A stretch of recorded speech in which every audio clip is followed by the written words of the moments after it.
Welcome back to Whispers of Time. I'm grateful you're here with me tonight. Whether you're preparing for rest or simply seeking a moment of calm before sleep settles in, before we travel into the distant past, take a breath, let your shoulders loosen. Tonight, we're travelling far back into a world before houses, before cities, before anything we would recognise. We're going to explore one of the oldest human abilities, the art of creating shelter from nothing but the land itself. These techniques weren't written down. They weren't stored in books. They lived in the hands, the memories, and the instincts of the people who came long before us. For hundreds of thousands of years, humans built shelter using only nature, and they did it with a level of intelligence and observation that still impresses archaeologists today. What moves me most about these forgotten methods is what they reveal about us. They show that humans have always been problem solvers, innovators, beings who transform their surroundings into safety and warmth. Every shelter built was a quiet victory against the cold, the wind, the unknown. And this isn't a story about primitive people. It's a story of skill, creativity, and deep knowledge of the earth. Some techniques were so effective that they lasted for thousands of years, unchanged until modern times. So as you settle in tonight, perhaps drifting toward rest, we'll move slowly into that deep past together. Through the Ice Age, through the long winters, through moments so ancient we're still piecing them together, we'll explore the ways humans learned to create shelter in a world that challenged them at every step. And what you'll discover, I hope, is a sense of wonder at human resilience. You'll understand that the need for shelter is not a weakness, it's one of our defining human traits. It's the thing that allowed us to survive in places where we shouldn't have been able to survive. It's the thing that created communities and culture and the possibility of everything that came after. So, take a deep breath with me. You're safe where you are now, but soon we'll venture backward together to places and times where humans were learning to create that same safety in ways we've almost entirely forgotten. The journey begins now. To understand forgotten shelter techniques, we must first venture into a time so distant that the human brain itself was still evolving. We're speaking of the lower Paleolithic period, a span of time that stretches back nearly 3 million years. Let that settle in your mind for a moment. 3 million years. In that unimaginable span of time, our ancestors were not yet building the kinds of shelters we think of when we imagine primitive dwellings. They were doing something even more fundamental. The earliest evidence of human shelter use comes from Africa, where our species first emerged. For millions of years, our ancestors were creatures of habit and necessity. They moved with the seasons, following game, seeking water sources that never failed. And yet, even then, shelter was important to them. The evidence suggests that early hominins, our distant relatives, would take advantage of natural overhangs and rock shelters. These weren't homes in the way we think of homes today. They were refuges, places where a family group could rest for the night, somewhat protected from the elements and from predators. Imagine the terror and vulnerability that humans would have felt in that ancient world. The night held dangers we can barely conceive of. Predators larger and stronger than we were, hunted under the cover of darkness. The cold at night was a real threat. The open world of the savannah and grasslands offered little protection. So our ancestors learned something crucial. A wall of stone, even a partial one, could transform danger into manageability. A rock overhang became a sanctuary. The archaeological record tells us that certain caves in South Africa were occupied repeatedly, over many generations. The evidence, ash from fires, work stone tools, the bones of animals that had been butchered and consumed, shows that humans understood the value of returning to the same place. They were beginning to think about space in a new way. Not just where can we rest tonight, but where should we return when we come back to this region? This represents a shift in human consciousness, a step toward what we might call planned resource use. Now, fast forward through time. By the period known as the Acheulean, approximately 1.5 million years ago, we see something remarkable. What may be the earliest direct evidence that humans were beginning to construct their own shelters? In Japan, in a place called Kametakamori in Miyagi Prefecture, archaeologists have discovered evidence of structures dating to approximately 600,000 years ago. These were not chance arrangements of stone or random activities. These appear to be intentional.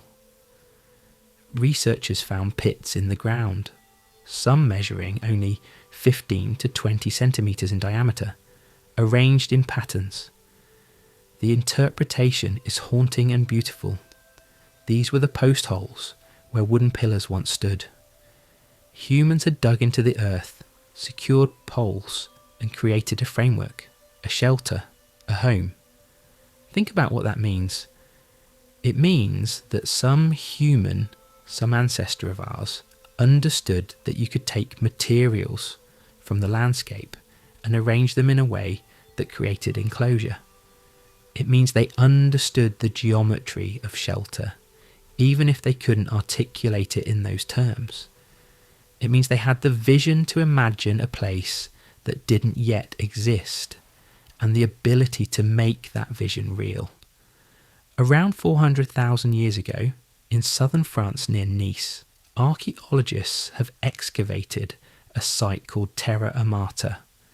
What they found there has fascinated researchers for decades, though it's worth noting that interpretations of Terra Amata remain somewhat debated among scholars. The evidence suggests that early humans, probably members of an early human species called Homo heidelbergensis, constructed a camp with huts made on a beach. The structures were roughly oval in shape, approximately 10 to 15 metres long. The construction method appears to have been relatively sophisticated for its time. Picture this scene in your mind. The beach at Terra Amata, warm with Mediterranean sun. Early humans, perhaps a family group or an extended band, have decided to camp here. The location is strategic, close to water, with access to the seashore's resources. Someone recognises an opportunity. They gather branches, saplings cut from nearby vegetation. They arrange these branches upright in a pattern, likely driven into or piled on the sandy ground. They hold them together with large branches laid horizontally, perhaps lashed or tied at the intersections. The result is a frame, a skeleton of a shelter. Over this, they place materials for insulation and weather protection, leaves, hides of animals they've hunted, grass, earth.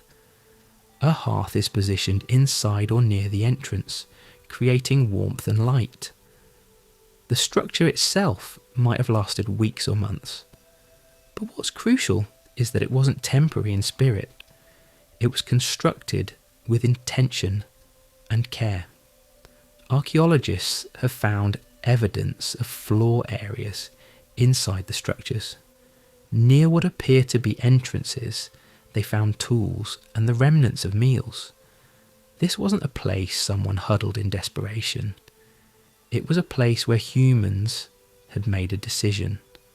We will stay here and we will be comfortable. The very fact that people returned repeatedly to this location, as the multiple occupation layer suggests, tells us something about how our ancestors were thinking about space and home. What's remarkable about Terra Amata is that it represents sophisticated building thinking. People understood that a space could be transformed through human effort and intention. They were beginning the long journey that would eventually lead to the cities and structures we know today. Every fundamental principle of shelter, protection from elements, defined spaces for different activities, the creation of a focal point, like the hearth, was already present at Terra Amata. Yet what's also remarkable is how rare the evidence of such shelters is in the archaeological record. For most of human prehistory, we simply don't find the remains of constructed shelters. Why? The answer is probably both simple and heartbreaking. Most shelters were made from materials that don't survive. Wood rots, leaves crumble, grass decomposes, hides disintegrate. Only in very special conditions does such evidence preserve itself. We see it occasionally when sites are buried rapidly or sealed anaerobic conditions, but the vast majority of shelters from prehistory have vanished entirely, leaving no trace. This means that the forgotten shelters of prehistory are not just forgotten in the sense of being abandoned or overlooked. They are literally invisible to us now. What we see in the archaeological record is the barest glimpse of a vast world of human shelter construction. Archaeologists estimate that shelters existed in countless locations, built and rebuilt, modified and abandoned across hundreds of thousands of years. The vast majority of this history has simply ceased to exist. And yet, what we do find tells us something profoundly important. Even in these earliest phases, humans understood shelter. They understood that it could be created.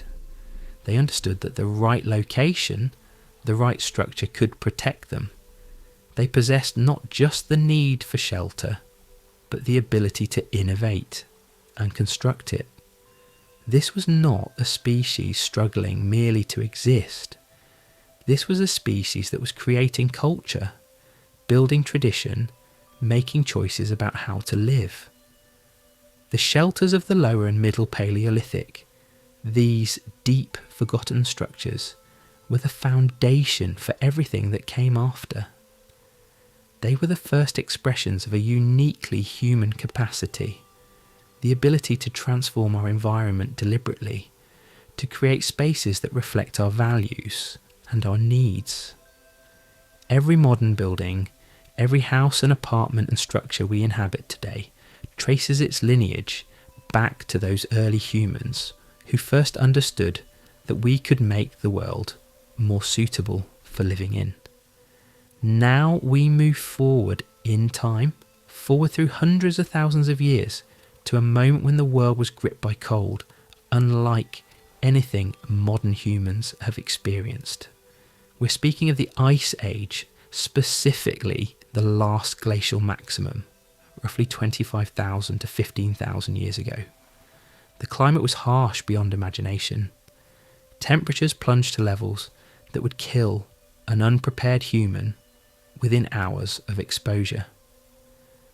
Ice sheets covered much of the northern hemisphere. The landscape of Eastern Europe was not forest, but steppe, a vast wind-swept plain where trees struggled to survive and the open ground stretched endlessly.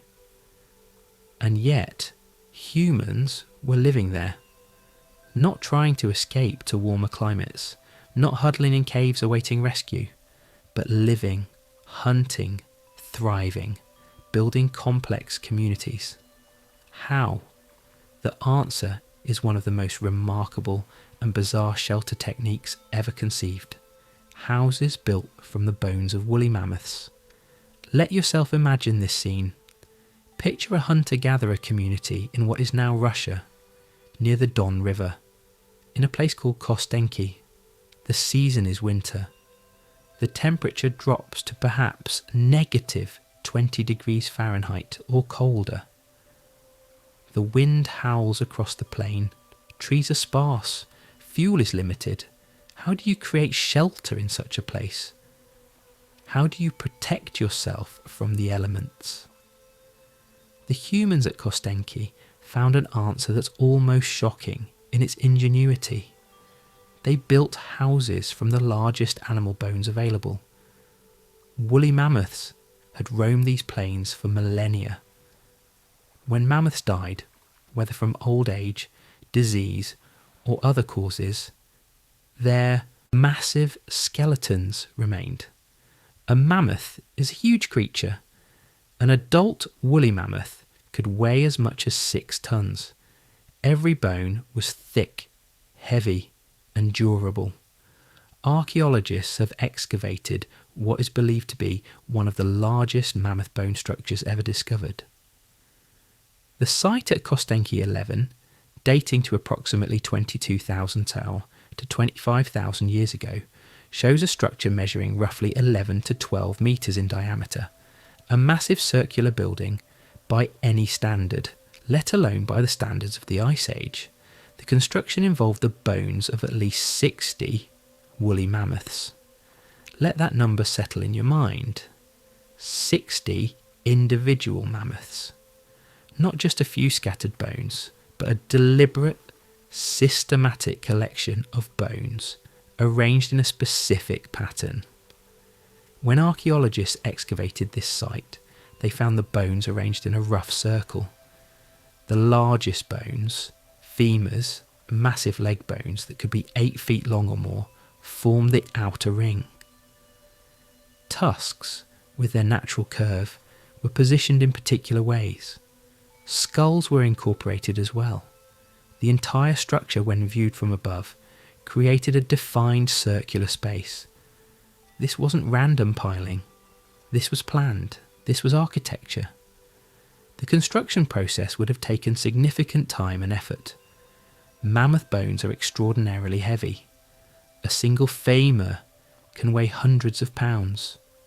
Moving them, dragging them into position, arranging them in a specific pattern would have required cooperation and coordination. It would have required a community effort, multiple people working together. It would have required knowledge, understanding which bones could support weight, how to arrange them for maximum stability. It would have required planning and vision. Now, it's important to note that the exact purpose of these structures has been debated by archaeologists. Researchers have traditionally interpreted them as dwellings, houses where families lived. However, more recent analysis suggests a more complex picture. Some researchers propose that these structures may have served multiple purposes, or that not all of them were necessarily permanent dwellings. Based on current evidence, it's possible that some may have been used for storage, ritual purposes, or as ceremonial gathering places. The function may have varied between different structures and different time periods. Once the basic bone structure was in place, it would have been covered. The bones formed the frame, much like the saplings at Terra Amata formed a frame thousands of years earlier. Over this bone frame, humans would have stretched hides, the skins of hunted animals. These hides would have been stretched taut and secured, creating walls. Then they would have covered these hides with earth and other materials, creating insulation against the cold. The result would have resembled a dome or conical structure, warmed by an internal hearth. Inside such a structure, conditions would have been radically different from the exterior. With a fire burning in the centre, the temperature inside would have been bearable, perhaps even warm. The gathered community, perhaps 20 or 30 people, could have slept safely, out of the wind and cold. They could have worked on tools, prepared food, nursed the sick or injured. The structure would have transformed a hostile environment into a survivable one. What's particularly fascinating about these mammoth bone structures is that they appear to have been used and reused, maintained and modified.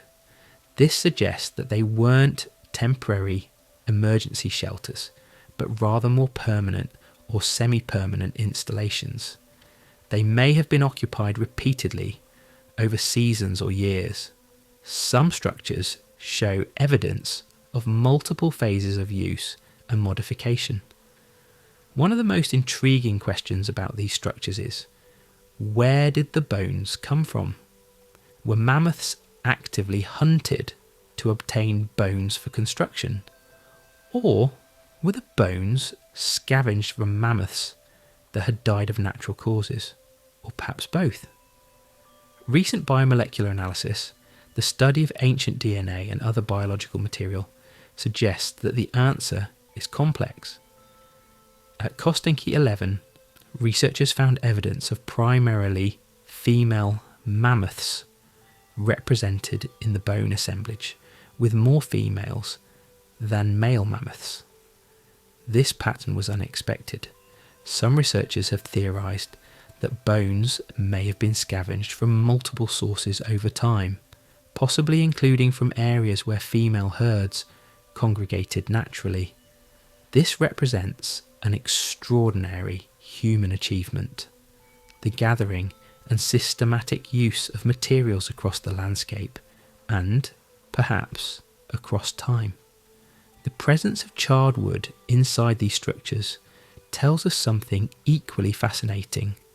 Humans in the Ice Age maintained access to wood fuel.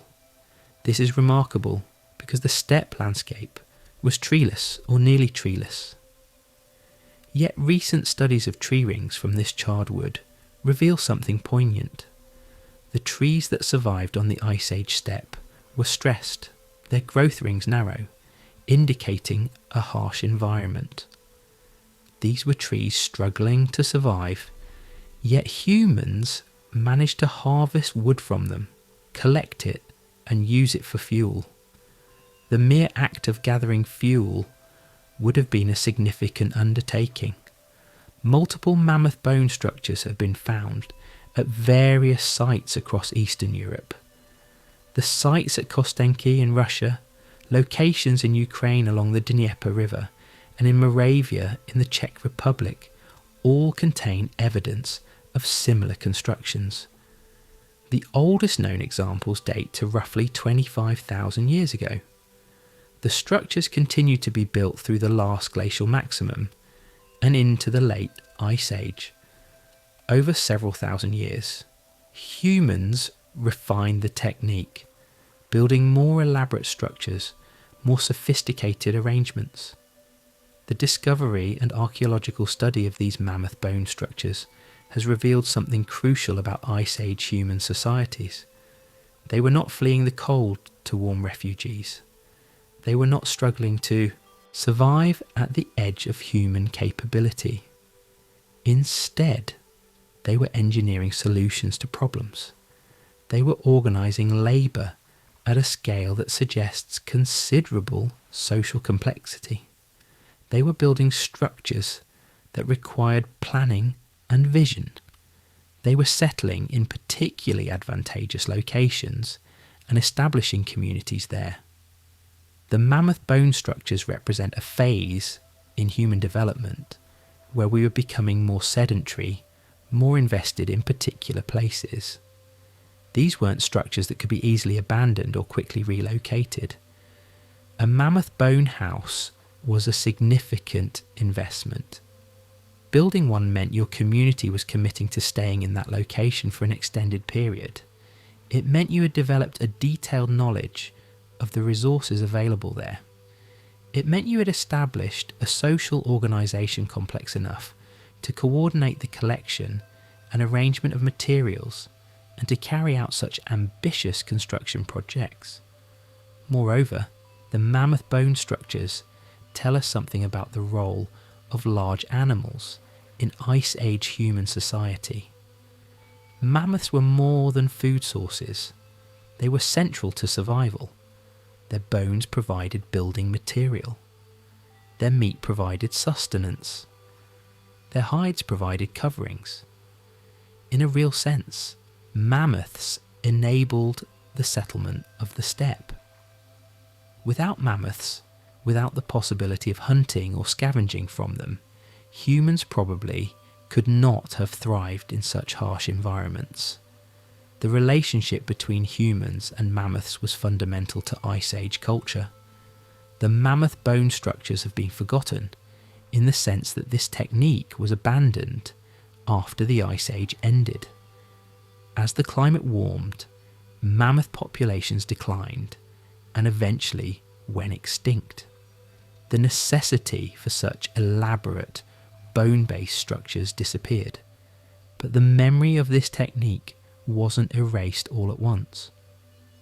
Recent archaeological evidence suggests that knowledge of mammoth bone construction may have influenced later building techniques in Siberia and continued to inspire construction methods even after mammoths were gone.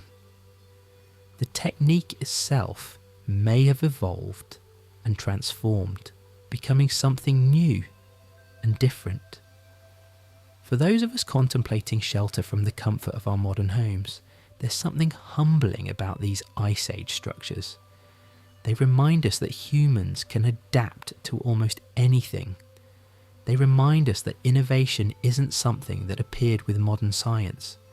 It's ancient. It's in our very nature. The humans who built mammoth bone houses 25,000 years ago possessed the same fundamental human intelligence that we possess today. They faced a problem: how to survive in a place with extreme cold, limited trees and a harsh landscape. And they solved it with creativity and determination. As you settle more deeply into the comfort of this moment, perhaps wrapped in blankets or nestled in warmth, you might spare a thought for those ancient humans. They too sought warmth and safety. They too wanted to rest secure in a shelter.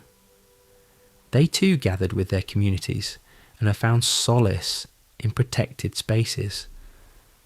The mammoth bone structures are a testament to the human capacity to persist, to innovate, and to create beauty and functionality even in the most challenging circumstances. The brush huts of Ohalo 2. Domestic life in prehistory. Now we shift our focus to a different time and place. We're moving to the Levant, to the shore of what is now the Sea of Galilee in Israel. The time is approximately 23,000 years ago. The ice sheets of Europe are at their maximum extent, and the world is gripped by cold. Yet here, in this warmer region, the story of shelter takes on a more intimate, domestic character. The site is called Ohalo 2.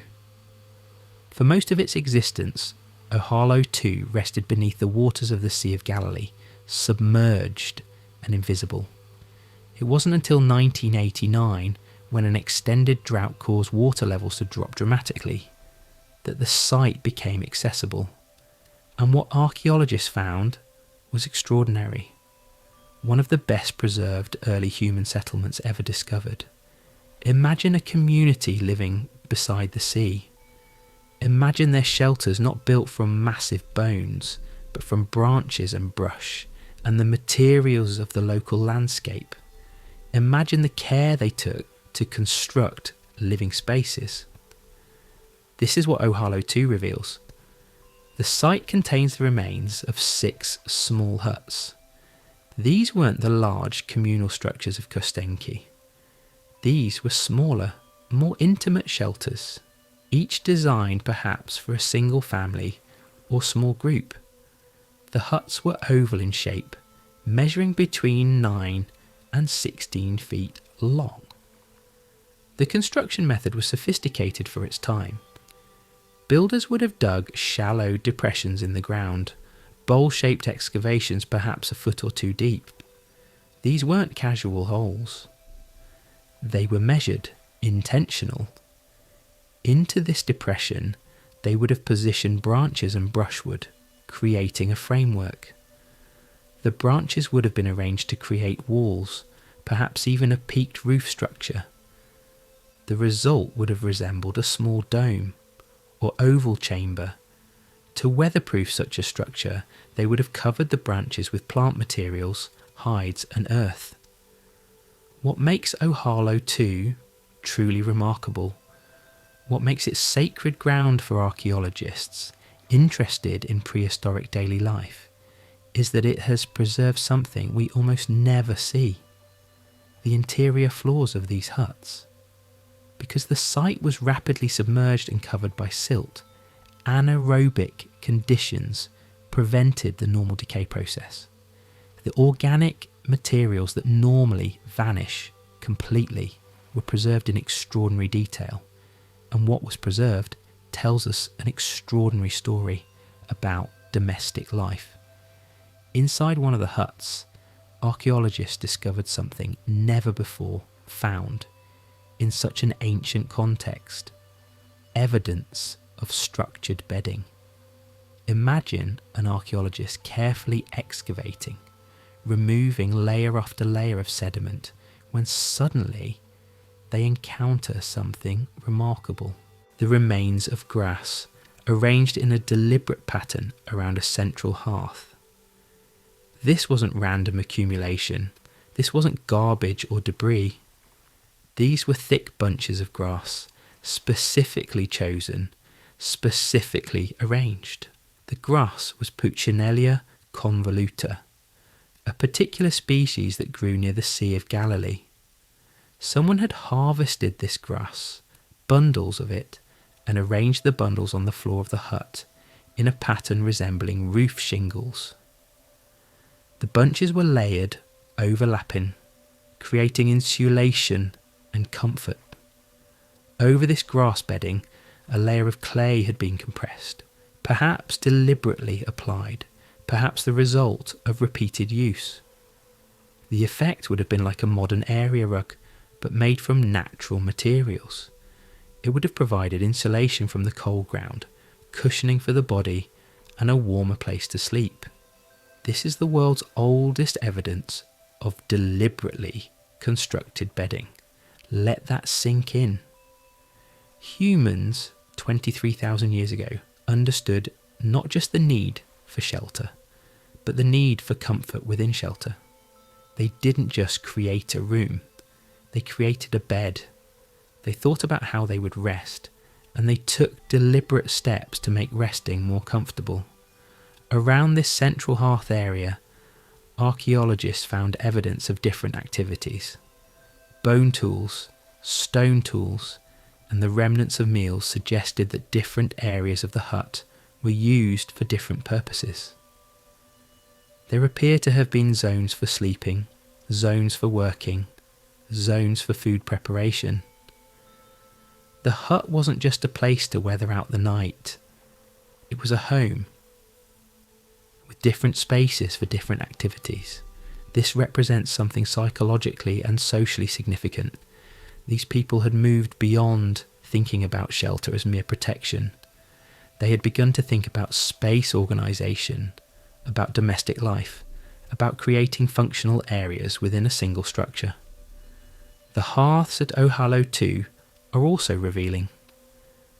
They're positioned both inside and outside the huts. The external hearths would have been used for tasks that generated heat or smoke, cooking on a larger scale, processing plant materials, heating stones. The internal hearths provided warmth, light, and a focal point for community gathering. These people understood fire management at a sophisticated level. They understood how to use fire for warmth, for cooking, for craft, for social gathering. One of the most poignant discoveries at Ohalo 2 was evidence of food, remains and processing areas. Archaeologists found grinding stones with starch grains still embedded in the surface. Starch from wild grains like barley and emmer wheat. This suggests that residents of Ohalo 2 were processing grains, preparing them for consumption. They were grinding wild cereals into flour, perhaps making a form of bread or porridge. The presence of sickle blades, stone tools designed for harvesting grain, indicates that they were harvesting wild cereals intentionally and efficiently. This is remarkable because it suggests that Ohalo 2 was not a temporary camp, but a relatively settled community engaged in sophisticated resource management. These people weren't just hunting and gathering randomly. They were identifying productive plant areas, harvesting them systematically, and processing the harvest for storage and consumption.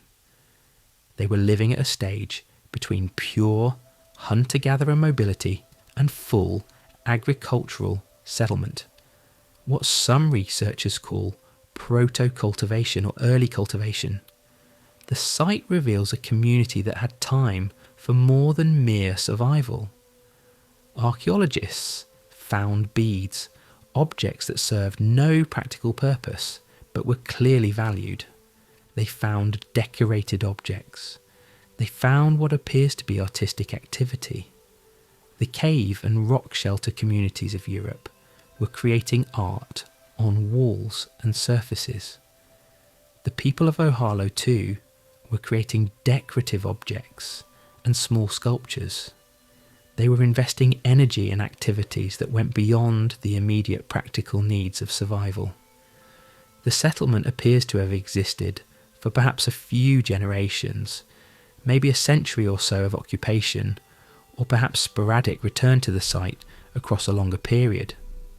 It was a thriving community life at human scale. Families lived together, children were born and raised, food was processed and stored, stories were shared, relationships were formed and maintained. Then, at some point, the village burned. Whether accidentally or deliberately, the structures caught fire and burned to the ground. In a tragic twist of fate, this disaster became a blessing for archaeology. The fire, combined with the rapid rise in sea level that submerged the site, preserved the settlement in remarkable detail. Ohalo 2 gives us something precious, a window into daily domestic life. We can see not just what humans built, but how they lived inside those structures. We can see the care they took in arranging their living spaces. We can see their values reflected in their choices. The deliberate arrangement of bedding speaks volumes. It says comfort matters, beauty matters, care matters. This was not a desperate struggle for survival. This was a community that had achieved sufficient security to think about quality of life, about making their spaces more comfortable and pleasant. The brush huts of Ohalo 2 represent a different model of shelter from the mammoth bone structures of Kostenki. Both were solutions to environmental challenges. But where the mammoth bone houses were massive, communal structures built for extreme cold, the brush huts were smaller, domestic structures built in a more temperate climate, designed for family-scale living. Both represent sophisticated engineering. Both demonstrate that humans understood how to create shelter using locally available materials, but they tell different stories about how humans lived and organised themselves. Regional variations, Australia's rock shelters and bark structures. As we continue our journey through prehistoric shelter techniques, we must expand our geographical focus. So far we've concentrated on Europe and the Near East, but humans inhabited virtually every region of the globe, and each region developed its own distinctive shelter traditions. The rocks and materials available in one place were not available in another. The climate varied dramatically. The animals and plants were different. And yet, humans adapted and created shelter in every region. One of the most significant shelter traditions developed on the continent of Australia. The Aboriginal peoples of Australia, having arrived perhaps 65,000 years ago or even earlier, developed shelter techniques specifically suited to Australia's diverse climates and landscapes. What's particularly remarkable about Aboriginal shelter traditions is that they persisted largely unchanged for tens of thousands of years, not because Aboriginal peoples were incapable of innovation, but because their techniques were extraordinarily well suited to their environments and to their specific ways of life. Rock shelters and rock overhangs were central to Aboriginal shelter traditions. These natural formations, abundant in many parts of Australia, offered protection without requiring construction. But Aboriginal peoples didn't simply use these shelters passively. They modified them, enhanced them, and transformed them into sophisticated living spaces, deeply connected to their cultural and spiritual lives. In Arnhem Land, in Australia's Northern Territory, archaeologists have documented rock shelters, with evidence of use stretching back at least 44,000 to 45,000 years. One remarkable site, called Gabonmung or Nawala Gabonmung, demonstrates how Aboriginal peoples engineered rock shelters. The site is a massive natural opening in a cliff face, created by the differential erosion of softer rock beneath harder rock strata. The natural ceiling is supported by 36 pillars formed by natural fractures in the rock. But here's where human innovation enters. Some of these natural pillars were deliberately reshaped or removed by Aboriginal peoples. Tool marks on the ceiling and pillars show deliberate modification. Some ceiling slabs were removed, expanding the usable space. Others were moved to new positions. The modifications served dual purposes. They expanded the living area and they provided building materials that could be used elsewhere in the structure. Inside the shelter, the floor accumulated layers of occupation debris over millennia. Ash from fires, fragments of stone tools, bone tools, shells brought from distant coasts, all these accumulated, creating an archaeological record of human occupation spanning tens of thousands of years.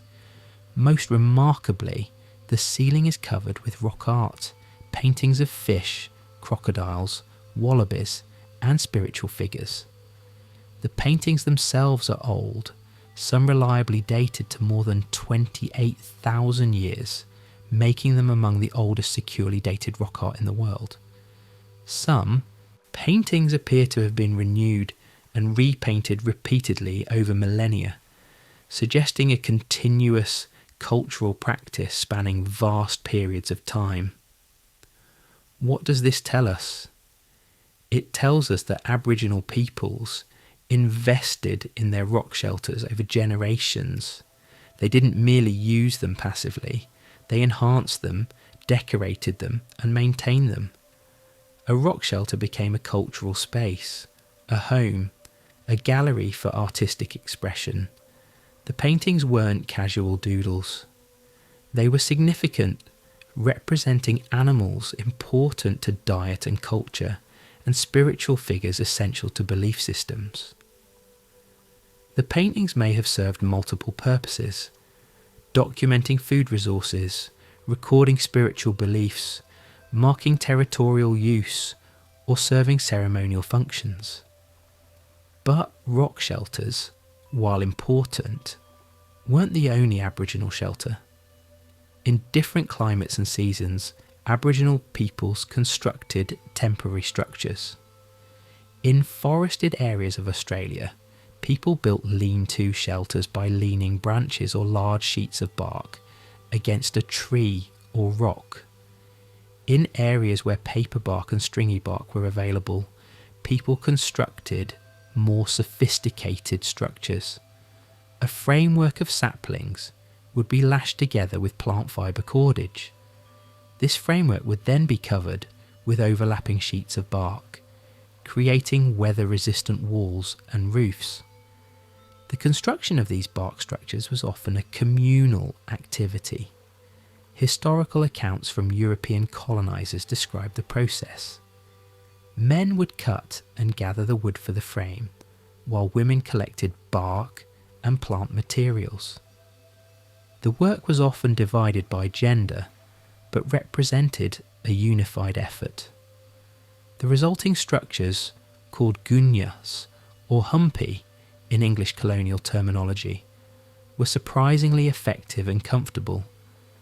They provided protection from rain, offered shade in hot weather, and could be constructed or deconstructed relatively quickly when communities needed to move. In tropical northern Australia, particularly in Arnhem Land, shelters were adapted to the region's distinctive climate with its dramatic wet and dry seasons. During the dry season, simple windbreaks made from paper bark or palm leaves might suffice. But during the wet season, more substantial shelters were necessary. Raised platforms protected inhabitants from flooding and dampness. Multiple layers of bark or palm fronds created water-resistant roofs with sufficient slope to shed rain effectively. The designs show sophisticated understanding of how water moves and how to channel it away from living areas. What's particularly interesting about Aboriginal shelters is how they were organised for different seasons. Aboriginal peoples didn't remain in one location year-round.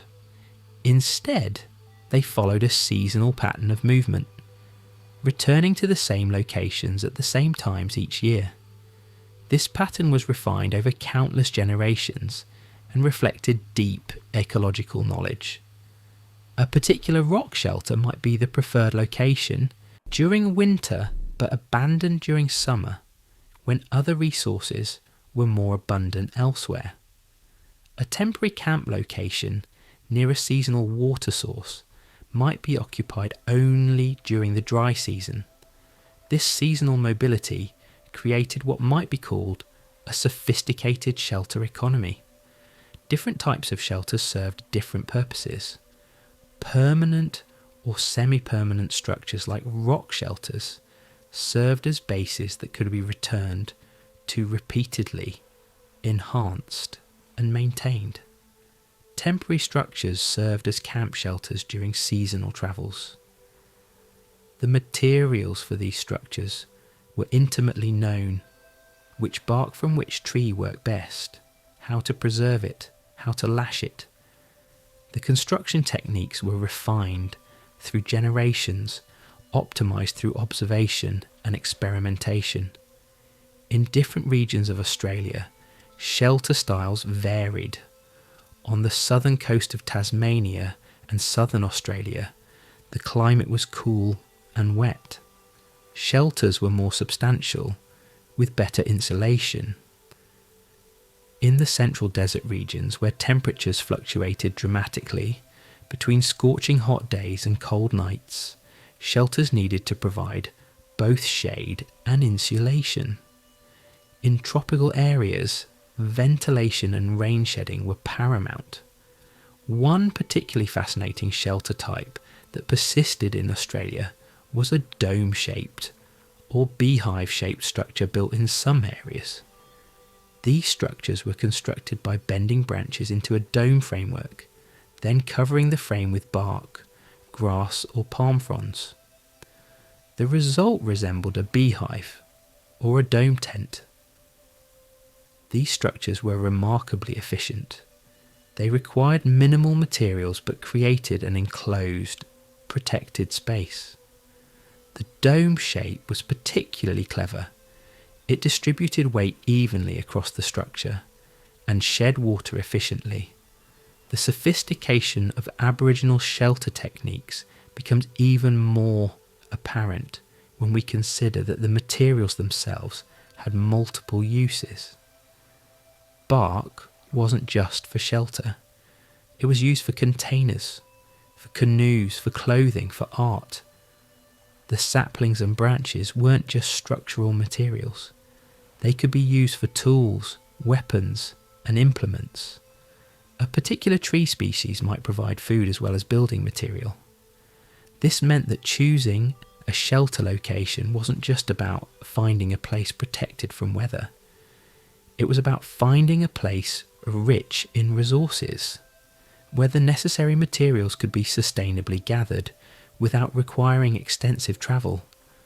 One practice that seems to have been common among Aboriginal peoples was the creation of permanent or semi-permanent camps with multiple shelters. Rather than one structure per person or family, a camp area might have several shelters, representing a community space. These camps would be returned to repeatedly across seasons and years, enhanced and maintained over time. Archaeological evidence from some Australian sites suggests that certain locations were occupation centres for thousands of years, continuously inhabited or regularly visited, with new generations adding to and modifying the structures. The archaeological evidence from Australian rock shelters also reveals something about the sophistication of food preparation. Grinding stones used for processing seeds, nuts, and grains are found at many sites. These aren't crude implements. They show evidence of careful manufacture and maintenance. The presence of grinding stones indicates that Aboriginal peoples were processing plant foods on a significant scale, requiring specialised equipment and knowledge of processing techniques. Some plants were toxic until properly processed, a fact that Aboriginal peoples understood and managed through careful preparation methods that required both knowledge and skill. What strikes me most about Aboriginal shelter traditions is their resilience and sophistication.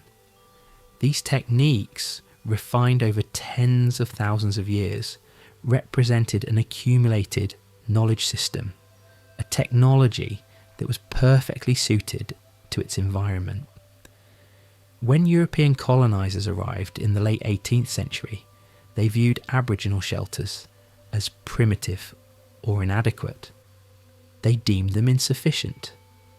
And yet these shelters had successfully protected Aboriginal peoples through climate variations, droughts, floods, and all the challenges of living in one of Earth's most diverse and sometimes harsh environments for more than 60,000 years. The rock shelters of Arnhem Land, the paperbark structures of northern Australia, the dome-shaped huts of interior regions, these weren't failed attempts at what European peoples had achieved. They were complete functional solutions to local problems. They worked so well that they persisted largely unchanged.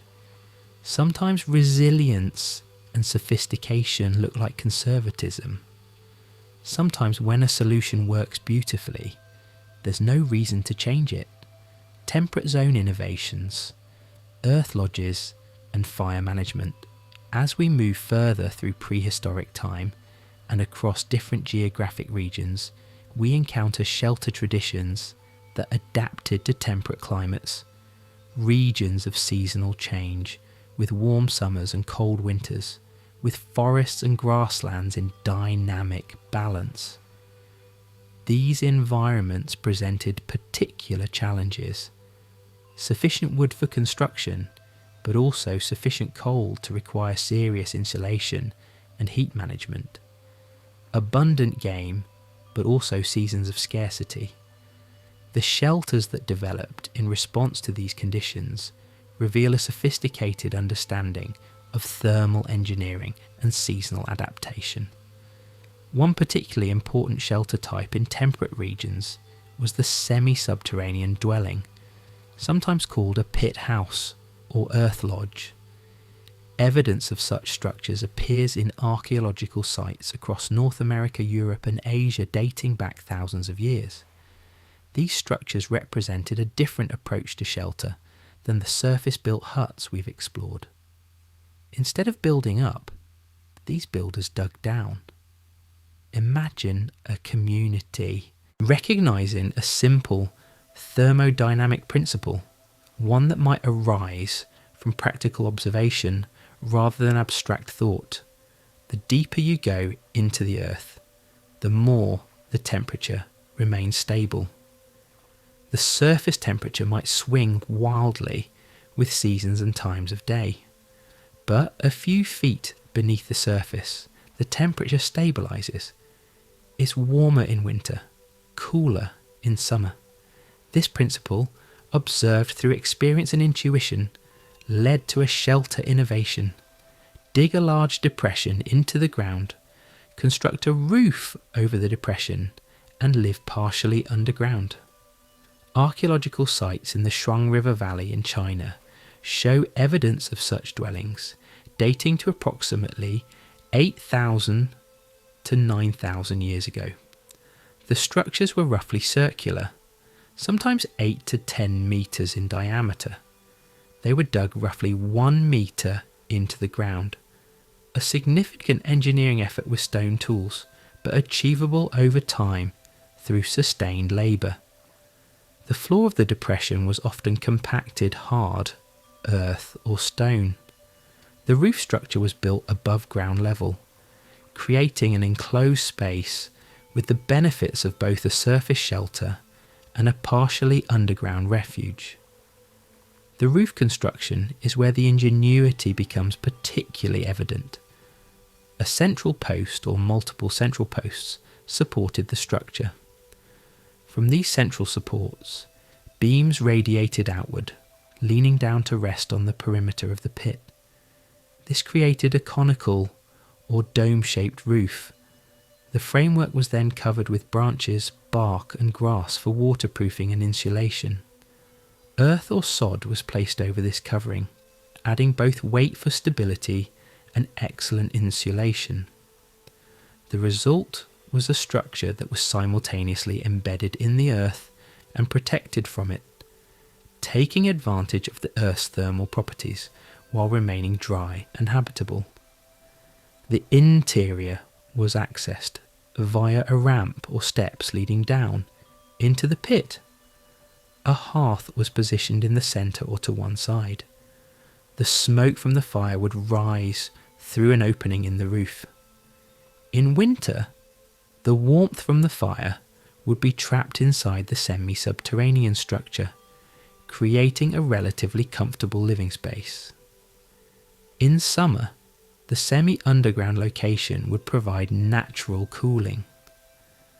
The structure was efficient in its use of heat, much more efficient than an above-ground structure would have been. What's particularly remarkable about these semi-subterranean dwellings is that they were often semi-permanent or permanent structures, suggesting more settled communities. The effort required to excavate and construct such a dwelling is substantial. You wouldn't invest that effort if you plan to abandon the location after a few weeks. These structures suggest communities that had identified particularly advantageous locations and had decided to settle there for extended periods, perhaps returning repeatedly to the same locations across seasons or years. Archaeological evidence from these sites shows clear signs of domestic life. Multiple activity areas have been identified: cooking areas, storage areas, craft areas. In some structures, separate compartments or alcoves appear to have served specific purposes. Some semi-subterranean dwellings show evidence of walls dividing the interior space, creating multiple rooms. These weren't simple shelters. They were organised homes with designated spaces for different activities. The semi-subterranean dwelling tradition persisted and evolved over millennia. In North America, similar structures appeared among various peoples. The Nez Perce people of the Pacific Northwest constructed semi-subterranean winter houses that were remarkably sophisticated. These dwellings, documented historically, were based on building traditions that stretch back thousands of years. The structures were dug partially into the ground and then covered with wooden roofs made of arch poles and bark slabs. The interior was divided into separate family areas, with storage facilities and hearths for each family group. What's significant is that this shelter technology, semi-subterranean dwellings with sophisticated interior organisation, appeared independently in multiple regions. This suggests that it wasn't invented once and diffused through trade and cultural contact. Rather, it was an innovation that multiple peoples, observing the same natural phenomena and facing similar environmental challenges, developed independently. This convergent evolution in shelter design tells us something profound. Humans everywhere are intelligent. Given similar problems and similar resources, humans develop similar solutions. It speaks to universal patterns in human problem solving. The semi-subterranean dwellings also required sophisticated understanding of materials and construction principles. Building a roof that won't collapse under the weight of earth and snow, that will shed water properly, that will provide adequate insulation. These aren't trivial engineering challenges. The fact that such structures were built successfully and persisted for thousands of years indicates considerable accumulated knowledge about materials and structural principles. This knowledge wasn't written down or formally articulated. It existed in practical skill and tradition, refined through generations of building and maintenance. Another innovation that deserves attention in temperate region shelter design is the development of sophisticated understanding of fire management. Fire wasn't just for warmth and cooking, it was integral to shelter maintenance and comfort. In the semi-subterranean dwellings, smoke needed to be managed carefully. Too much smoke in the living space would be unbearable, yet you needed the warmth from the fire. Solutions included strategic roof openings positioned to allow smoke to escape while minimising heat loss. Some structures appear to have had smoke channels or flue-like systems directing smoke toward the opening. Evidence from archaeological sites also suggests that different seasons call for different heating and cooling strategies. In winter, fires would be kept burning continuously, maintaining warmth throughout the structure. The smoke hole in the roof would be partially covered to minimise heat loss. In summer or milder months, fires might be extinguished except during cooking times, allowing the earth shelter to provide natural cooling. This represents sophisticated understanding of how to manage internal climate. Fire management also involved understanding fuel sources. Different woods have different burning characteristics. Hardwoods burn longer and hotter than softwoods. Green wood produces excessive smoke, while dry wood burns more efficiently. Evidence from fire pits and ash heaps suggests that prehistoric peoples understood these principles. Certain wood types appear to have been preferentially gathered. In areas where wood was scarce, people used other fuel sources, animal dung, peat and plant materials. This selective fuel use suggests deliberate, informed choices about how to manage fire for maximum efficiency. In some regions, the semi-subterranean dwelling tradition evolved into the longhouse, larger communal structures that could house multiple families. Among certain peoples in Northern Europe and North America, longhouses developed as the primary dwelling type. These structures were typically constructed on the ground rather than semi-subterranean, but they incorporated many of the design principles evident in pit houses: central heating, multiple family compartments, sophisticated smoke management, and careful organisation of interior space. The evolution from pit house to longhouse represents a shift in social organisation. The pit house suggests family-based dwelling units, with perhaps extended family or clan groups sharing a single structure. The longhouse suggests larger kinship groups or clan units living together in a single large structure.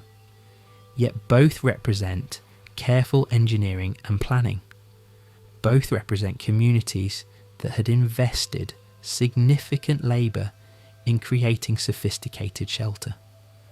What I find emotionally moving about these temperate zone shelter innovations is the recognition of permanence and investment they represent.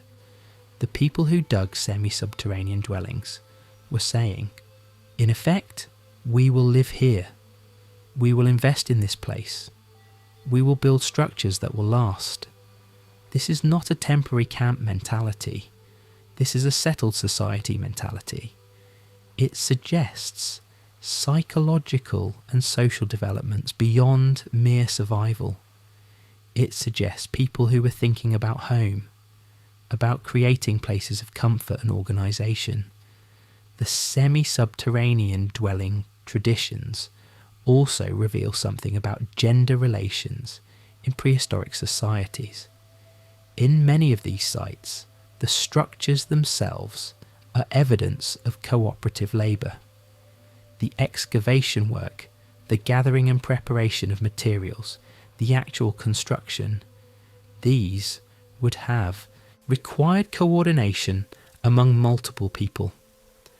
Many historical and ethnographic accounts describe divisions of labour in such construction, with both men and women contributing in different ways. The existence of these substantial structures suggests communities organised enough to coordinate labour effectively and complex enough to organise work by gender or other social categories. Coastal and riverine adaptations, water-based shelter techniques. Now, we turn our attention to another crucial geographic zone, the coasts and rivers. For as long as humans have existed, water has been a resource and a challenge.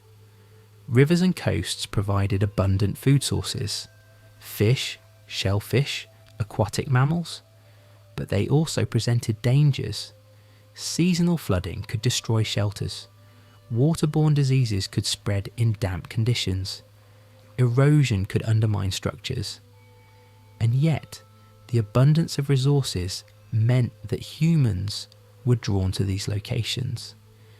We find some of the oldest continuous settlements at water's edge, suggesting that the benefits of waterside living outweighed the challenges. Coastal peoples developed distinctive shelter traditions adapted to maritime environments.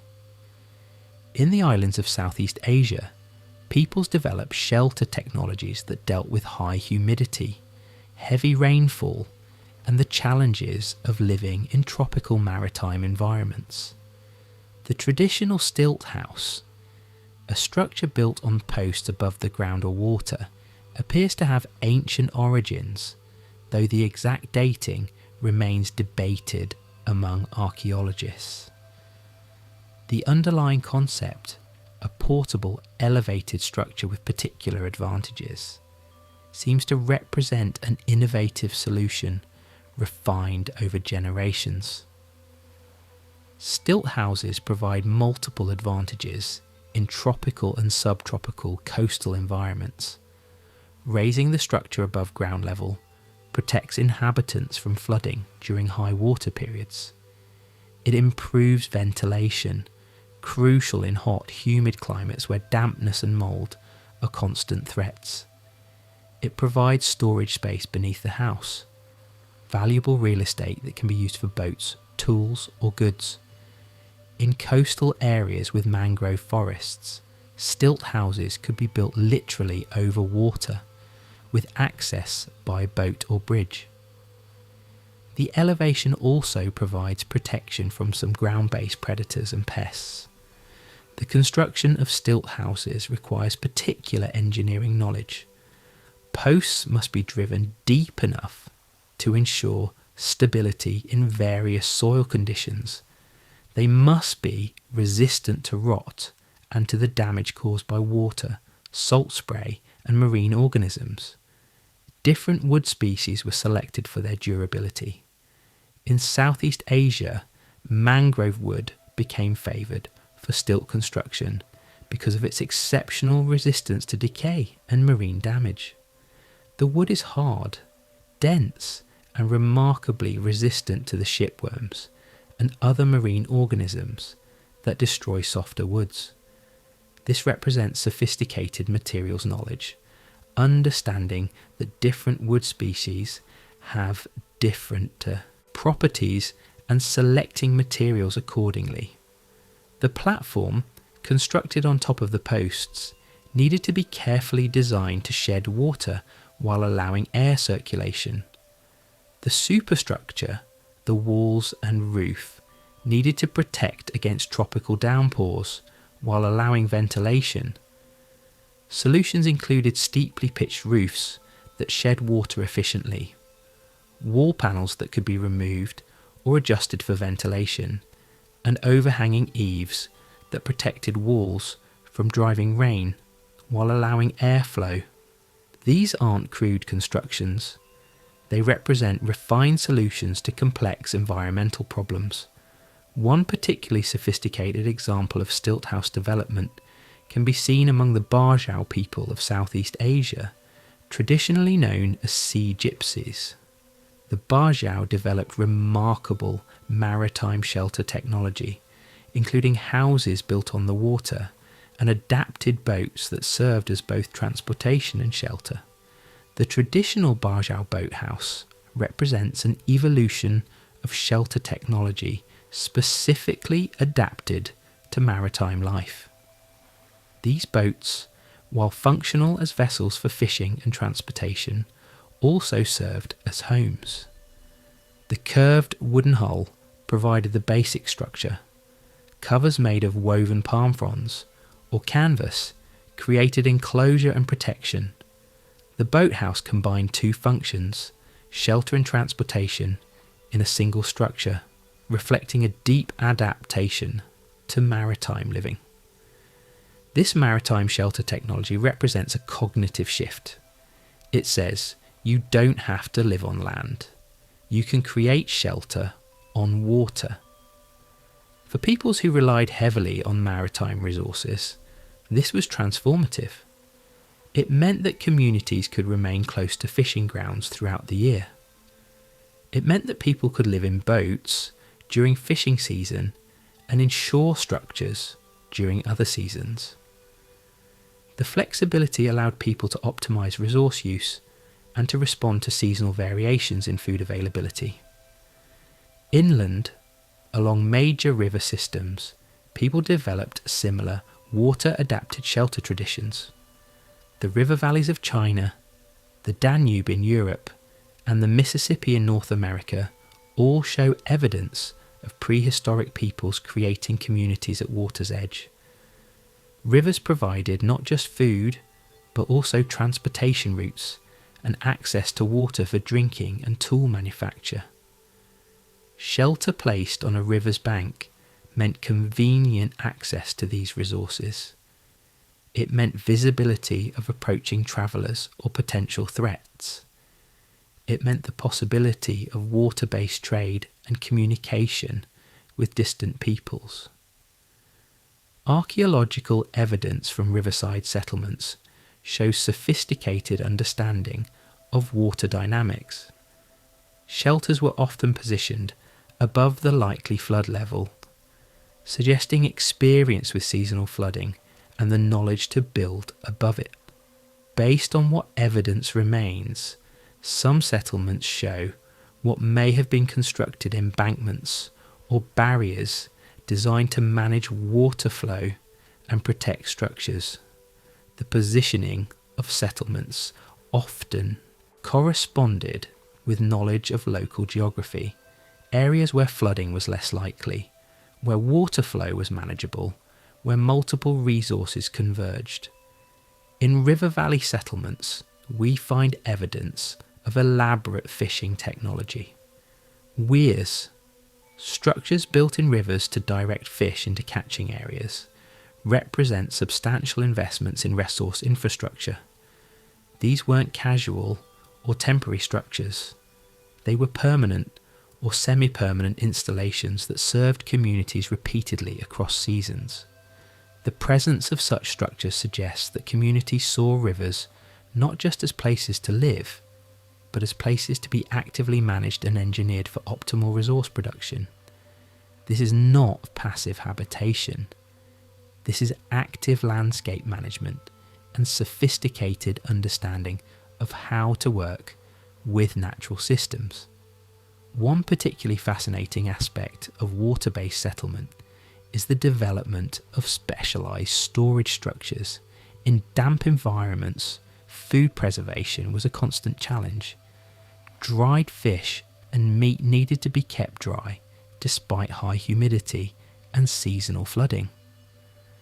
Archaeological evidence from some riverside and coastal sites suggests the development of specialised storage buildings, structures designed specifically for preservation of food. These might be built on elevated platforms for air circulation or constructed with particular roof designs to shed water while allowing airflow. The presence of such structures suggests that people were thinking carefully about food storage and preservation, understanding the challenges of maintaining dry conditions in wet environments. The development of water transport technology is closely connected to shelter development. The ability to construct boats or rafts meant that people could access island settlements, could establish seasonal camps at distant locations, could trade goods over distances. Better boat technology meant more people could safely undertake water journeys. This in turn meant that shelter technology could be adapted for water-based living. Maritime settlements appeared in regions that had previously been difficult or impossible to access. Shelter technology evolved to meet the specific challenges of maritime life. Some of the most intriguing prehistoric shelters are those built on islands or in locations that seem marginal or challenging.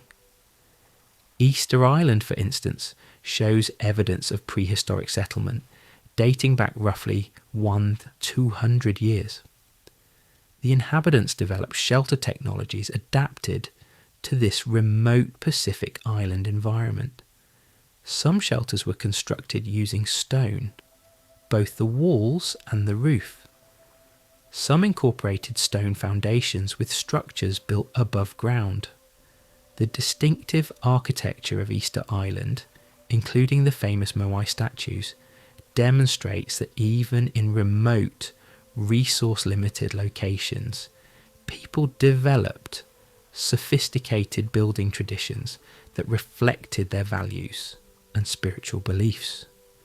What these water-based and maritime shelter traditions reveal is the extraordinary adaptability of humans. Faced with a maritime environment, peoples developed stilt houses, boat houses, and floating structures. Faced with river valleys prone to flooding, peoples developed elevated structures and embankment systems. Faced with the challenges of preserving food in damp environments, peoples developed specialised storage structures. Each innovation required observation, experimentation, and accumulated knowledge. Each represented a solution to a specific problem, refined and improved over generations. The development of shelter technology wasn't linear or inevitable. It wasn't a simple progression from crude to sophisticated. Different environments called for different solutions. A technique perfect for a temperate forest environment wouldn't work in a tropical coastal environment. The semi-subterranean dwelling that worked beautifully in a cool climate would be unbearably damp and uncomfortable in a hot, wet climate. What evolved was not a single path of shelter development, but multiple parallel developments, each optimised for local conditions. This diversity of shelter traditions tells us something crucial about prehistoric peoples. They were not locked into one way of doing things. They were innovators and experimenters. When faced with a new environment or a new challenge, they developed new solutions. The shelters they created were not failures or stepping stones to better solutions. They were successful responses to local conditions, many of which persisted because they worked well. Seasonal shelter systems and mobility patterns. We must now consider a dimension of prehistoric shelter that we've touched upon but not yet thoroughly explored. The fact that many prehistoric peoples didn't stay in one place year-round. They moved with seasons, following game, visiting different resource areas at different times of year. This seasonal mobility required a completely different shelter strategy than sedentary settlement. It required networks of shelters positioned across landscapes, each used at particular times. For peoples pursuing migrating game animals, whether reindeer herds on European tundra, bison on North American plains, or other migratory species, permanent elaborate shelters would have been impractical. You wouldn't invest enormous labour in building a substantial semi-subterranean dwelling if you were going to abandon it for 8 months while following game herds. Instead, seasonal mobility required a different kind of shelter technology. Structures that could be built quickly using portable materials and that could be left behind without significant loss. The teepee of the North American Great Plains represents perhaps one of the most famous examples of portable seasonal shelter. While the teepee tradition, as historically known, developed in a particular form among plains peoples, the underlying concept, a portable conical structure with a smoke hole, appears to have ancient roots. Similar structures have been used by peoples across northern and central regions for thousands of years. Archaeological evidence suggests that portable, cone-shaped shelters may date back to the Paleolithic period, though the exact dating remains uncertain and debated. The principle is elegant: a framework of long poles leaned together and lashed at the top creates a naturally stable conical structure. This structure can be covered with hides, bark or cloth. The smoke hole at the top allows for internal heating without choking the inhabitants with smoke. The structure can be erected quickly and dismantled rapidly. An experienced family could set up or take down a teepee in a matter of hours. What makes the teepee or similar portable structures particularly clever is how effectively they function across different seasons and weather conditions. In winter, the structure can be completely enclosed, with heavy coverings providing insulation. In summer, the covering can be partially rolled up or removed to allow ventilation. The conical shape sheds snow and rain efficiently. The internal space, despite being mobile and temporary, can be quite spacious. A teepee could accommodate a family, with room for storage and different activity zones. The materials required for a teepee can be relatively portable. If you're moving with a herd of animals, you can use the hides of those animals as covering. You can move the poles with you, or you can gather new poles at each location if wood is available. The structure is modular. You can add covering panels or remove them as needed. You can repair damage easily. You can adapt the structure to local materials and conditions.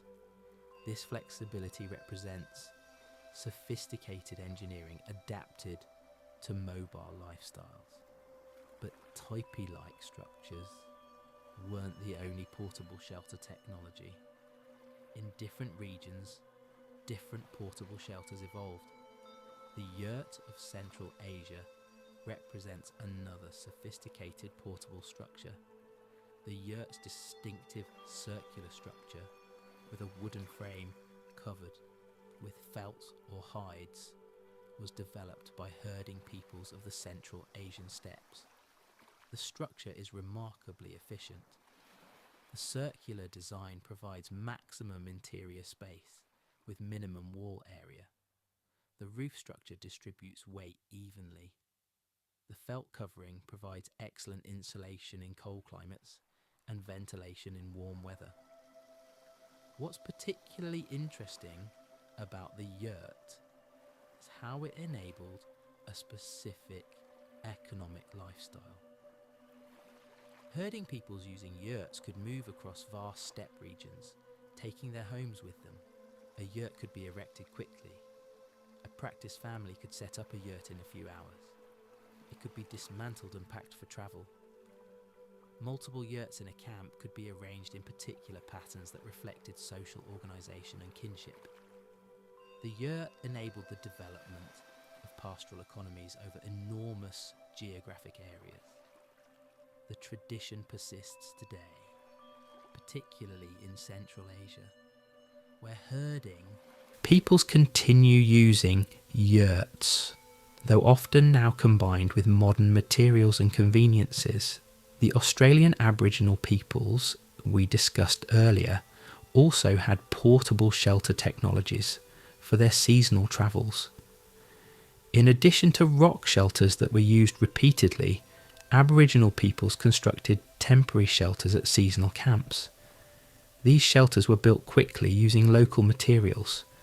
They were often quite minimal, a windbreak or lean-to, sufficient to provide basic protection and shade. The minimal nature of these structures shouldn't be misinterpreted as lack of sophistication. Rather, they represent a different economic logic. Invest energy in shelters you'll use repeatedly, like rock shelters, but use minimal resources for temporary camps you'll abandon. This logic makes particular sense when you consider the energy budget of mobile peoples. Every object you carry requires energy. Constructing elaborate portable structures would mean carrying more weight. Instead, mobile peoples developed knowledge of what could be built quickly from local materials. They learned which locations had resources for rapid shelter construction. They developed techniques for building effective temporary structures using whatever was at hand. This represents not less knowledge or capability, but different knowledge adapted to different economic systems. Archaeological evidence for these temporary shelters is fragmentary because of preservation issues. Windbreaks built from branches leave little trace. Lean-tos covered with leaves or grass don't preserve well.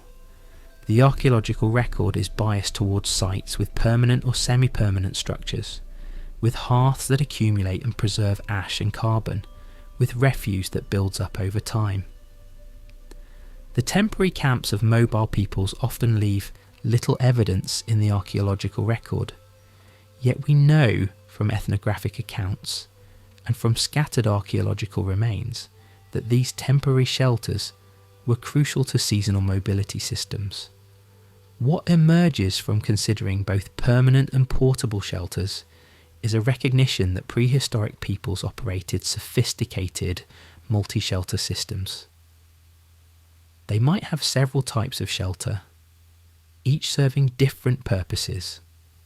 First, there were substantial base camps, potentially occupied for extended periods during seasons when resources were abundant. These might have semi-subterranean dwellings or substantial surface structures. The family or band would return to these locations repeatedly, maintaining and improving them.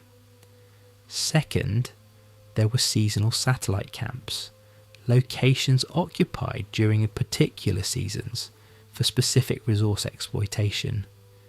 These might have more substantial shelters than temporary camps, but less elaborate than base camps.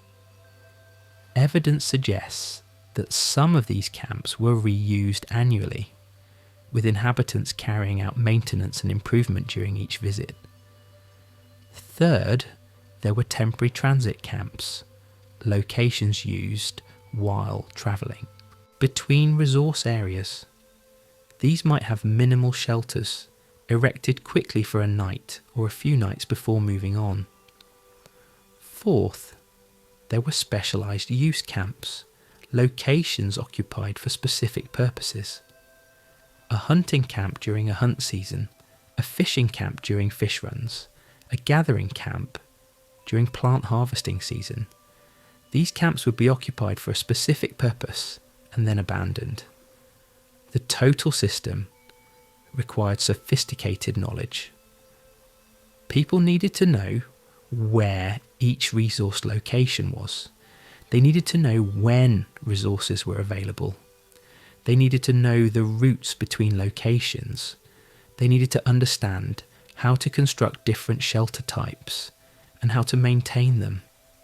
They needed to maintain storage facilities and tools at base camps and regular seasonal camps.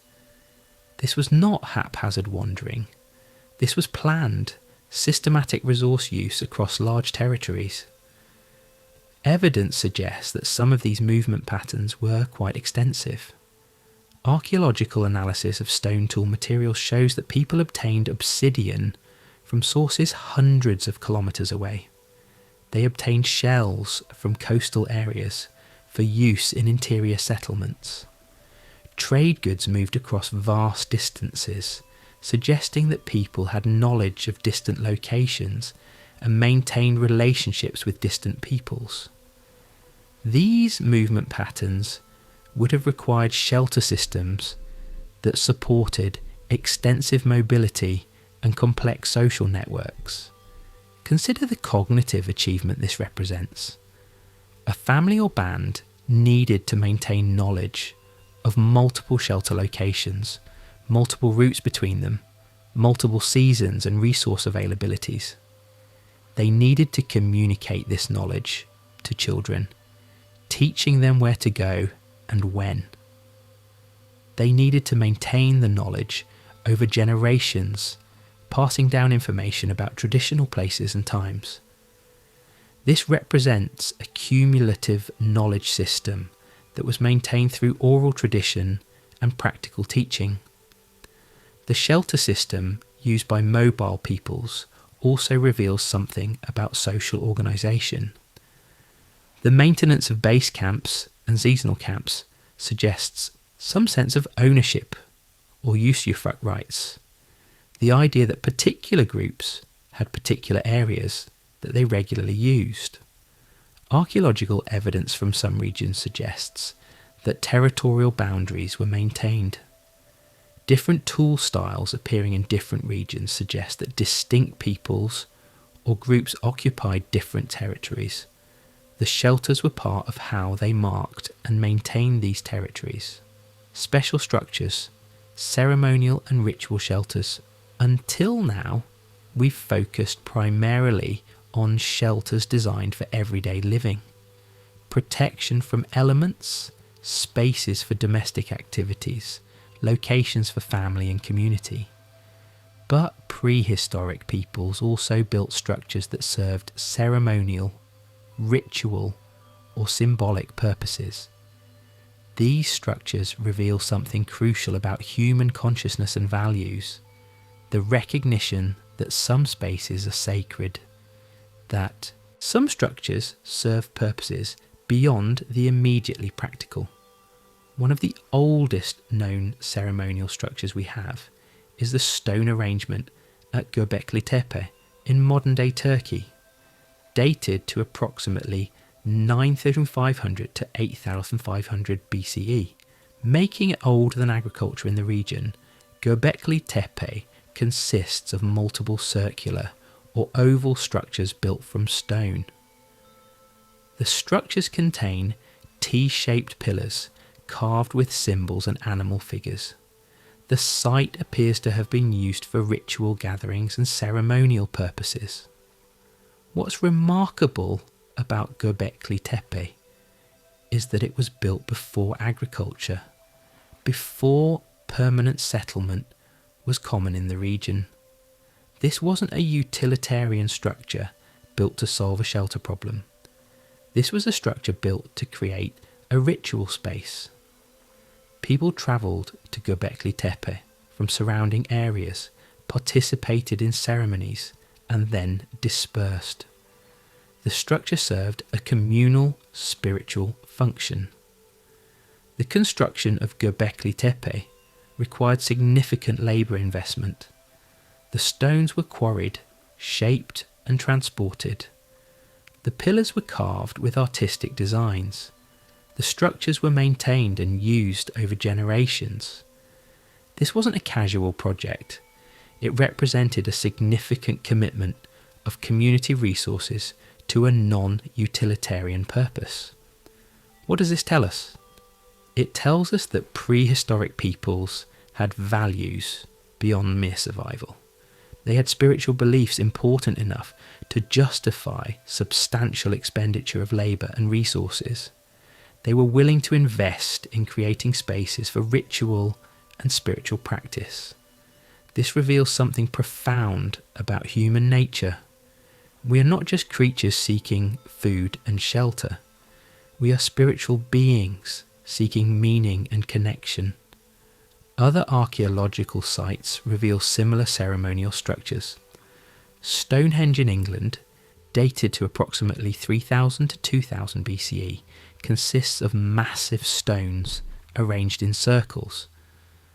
The structure appears to have served multiple purposes, possibly ritual, astronomical observation, and burial. The construction required extraordinary labour. Stones, weighing many tons, were transported from considerable distances. Some stones were moved over 150 miles. The effort invested suggests that the structure held profound significance for the peoples who built it. Menhirs, standing stones, appear across Europe and other regions, sometimes arranged in alignments or circles. These structures appear to have served ritual and memorial purposes. Some may mark burial locations. Some may have served as territorial markers. Some may have had astronomical significance, particularly certain structures aligned with seasonal sunrises or sunsets. The consistent appearance of such structures across different regions suggests that stone monumentality held significance across many different prehistoric cultures. But ceremonial structures weren't always monumental. In some regions, smaller ritual structures appear. These might be sweat lodges, small dome-shaped structures designed for ritual purification. In some cultures, sweat lodges continue as active traditions. These might be vision quest structures, shelters designed for spiritual retreats, where individuals sought visions or spiritual guidance. These might be ceremonial huts used only for specific rituals or for specific seasons. One particularly interesting category of ritual structure is the kiva of southwestern North America. Kivas are round, semi-subterranean ceremonial structures that appear to have been used by ancestral Puebloan peoples and continue to be used by Puebloan peoples today. The kiva is entered through a hole in the roof, descended via a ladder.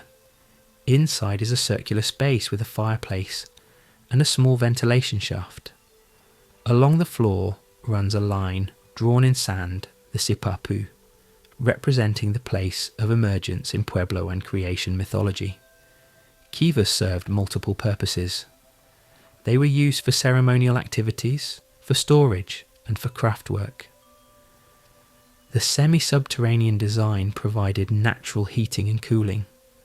The enclosed space created a distinct separation from the outside world, appropriate for sacred activities. The kiva tradition appears to extend back at least to approximately 2,000 years ago, though the exact origins and dating remain subjects of ongoing archaeological research. The structures continued to be built and used with modifications and refinements through centuries of Puebloan history. What's significant about the kiva is how it combines practical shelter engineering with spiritual significance. The structure has physical advantages, thermal regulation, protected space, but it also has spiritual significance, the descent, the fireplace, the connection to emergence mythology. A kiva is not a building with religious decoration. It is, from its conception, a structure designed to merge the practical and the spiritual. One particularly moving category of ritual structure is the burial shelter or mortuary chamber. Many prehistoric peoples created special structures for the dead. These might be simple grave markers, or they might be elaborate chambers or mounds. The investment in structures for the dead reveals beliefs about the afterlife and shows respect for deceased community members.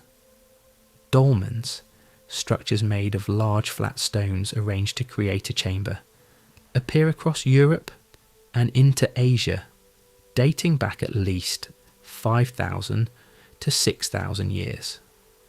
These structures often consist of a large central chamber with entrance passages.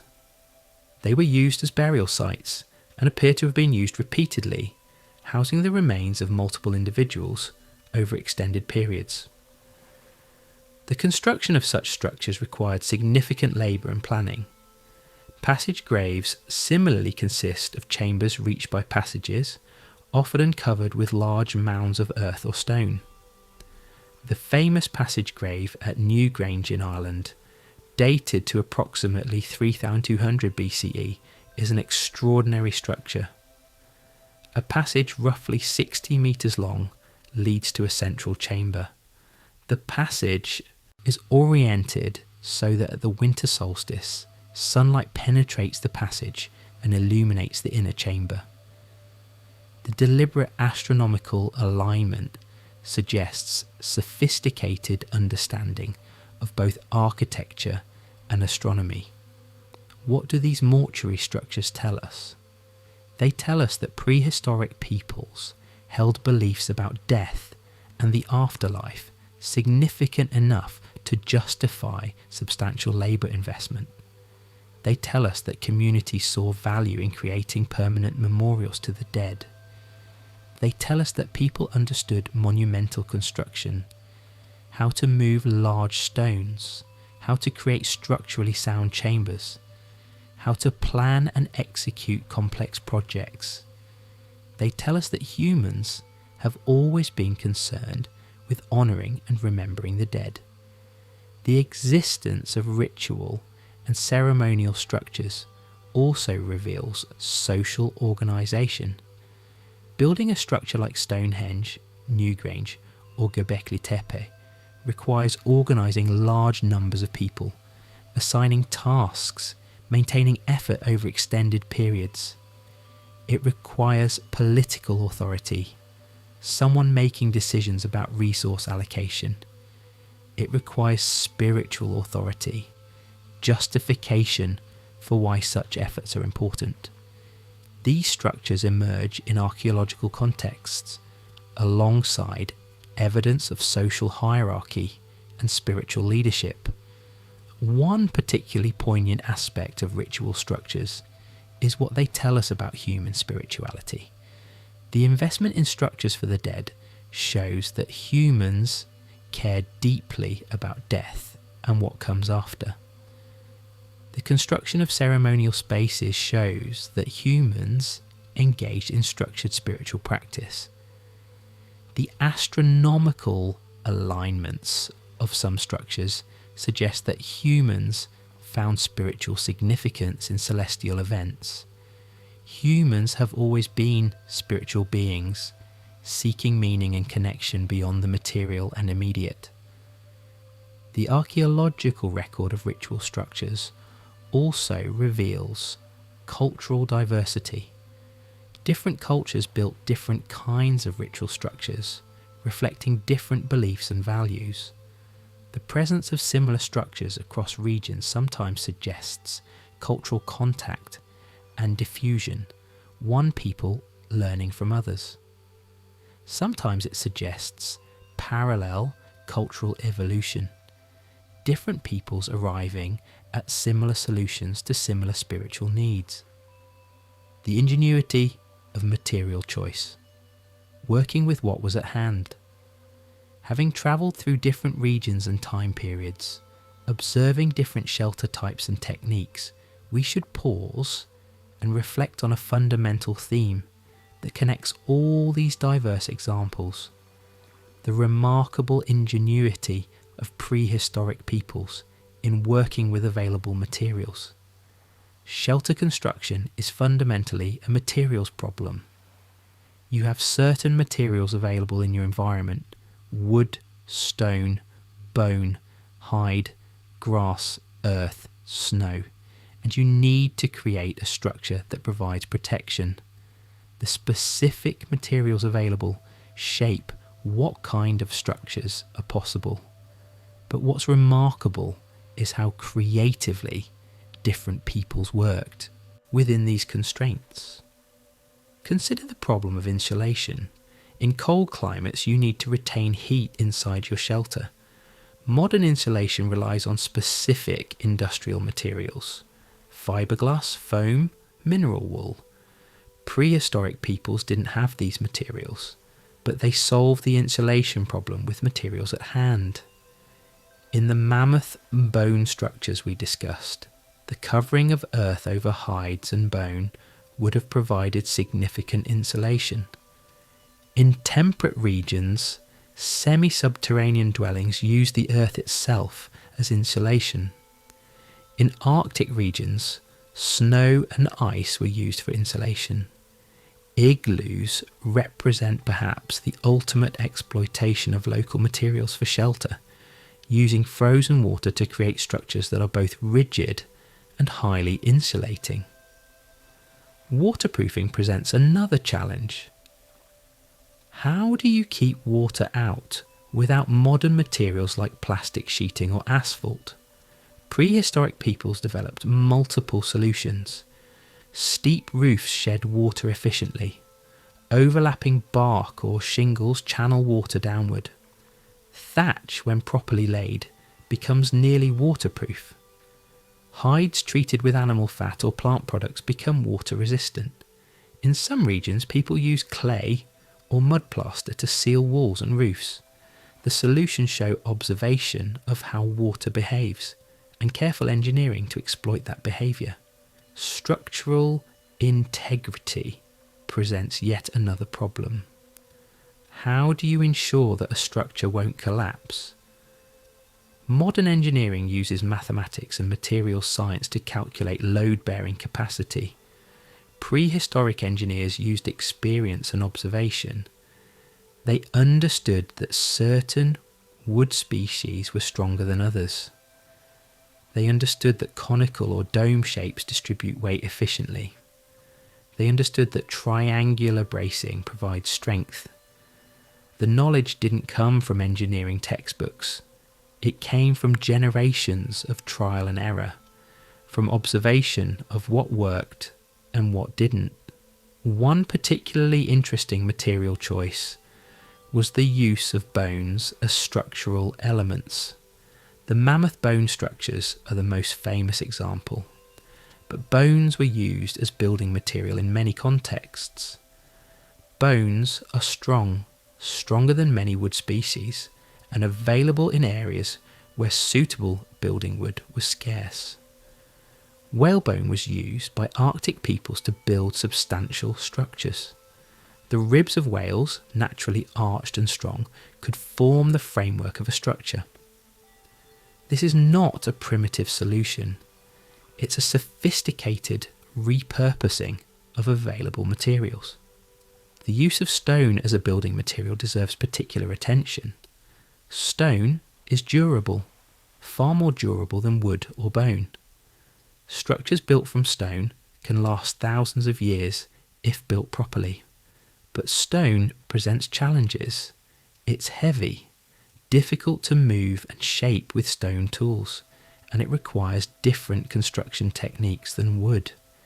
Yet in many regions, particularly mountainous areas where stone was abundant, prehistoric peoples developed sophisticated stone construction.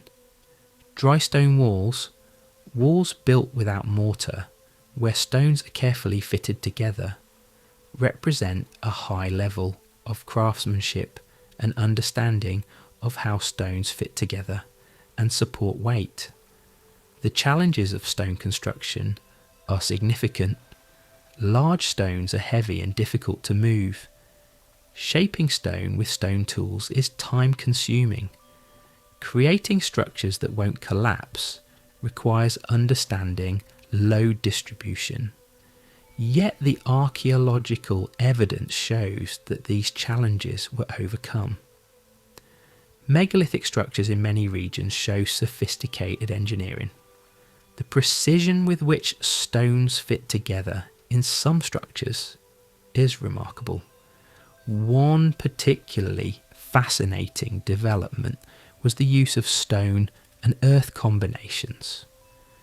Rammed earth construction, earth compressed and stabilised to form solid walls, appears in archaeological contexts in many regions. The technique involves layering earth, adding water, and then ramming it down with force to compress it. Once compressed, the earth becomes quite solid and can support walls and roofs. Rammed earth structures could be built relatively quickly and provided good insulation. The technique continues to be used in some regions today and is experiencing renewed interest as people seek sustainable building materials. Adobe brick, made from mud mixed with straw, formed into bricks and left to dry in the sun, also appears to be an ancient innovation, though pinpointing exact origins remains challenging. Adobe bricks are easier to handle than rammed earth, and structures can be built more quickly. The straw in the adobe provides some structural reinforcement and helps hold the material together. Adobe architecture appears in ancient Egypt and in the Americas, and continues to be used in many regions. What strikes me most about prehistoric material choices is the ingenuity they reveal. People weren't using materials because they were ideal by modern standards. They were using materials because they were available and they'd figured out how to make those materials work. A mammoth bone wasn't the ideal structural material for a house by modern engineering standards, but in the Ice Age, steppe where wood was scarce, it was perfect. Earth wasn't the ideal insulation material in some contexts, but it was available everywhere and worked well when properly used. This speaks to a fundamental human capacity, the ability to solve problems creatively within constraints. We're a species that looks at the world and asks, how can I use what's available to accomplish what I need? This capacity has been with us for hundreds of thousands of years. It's one of our defining characteristics.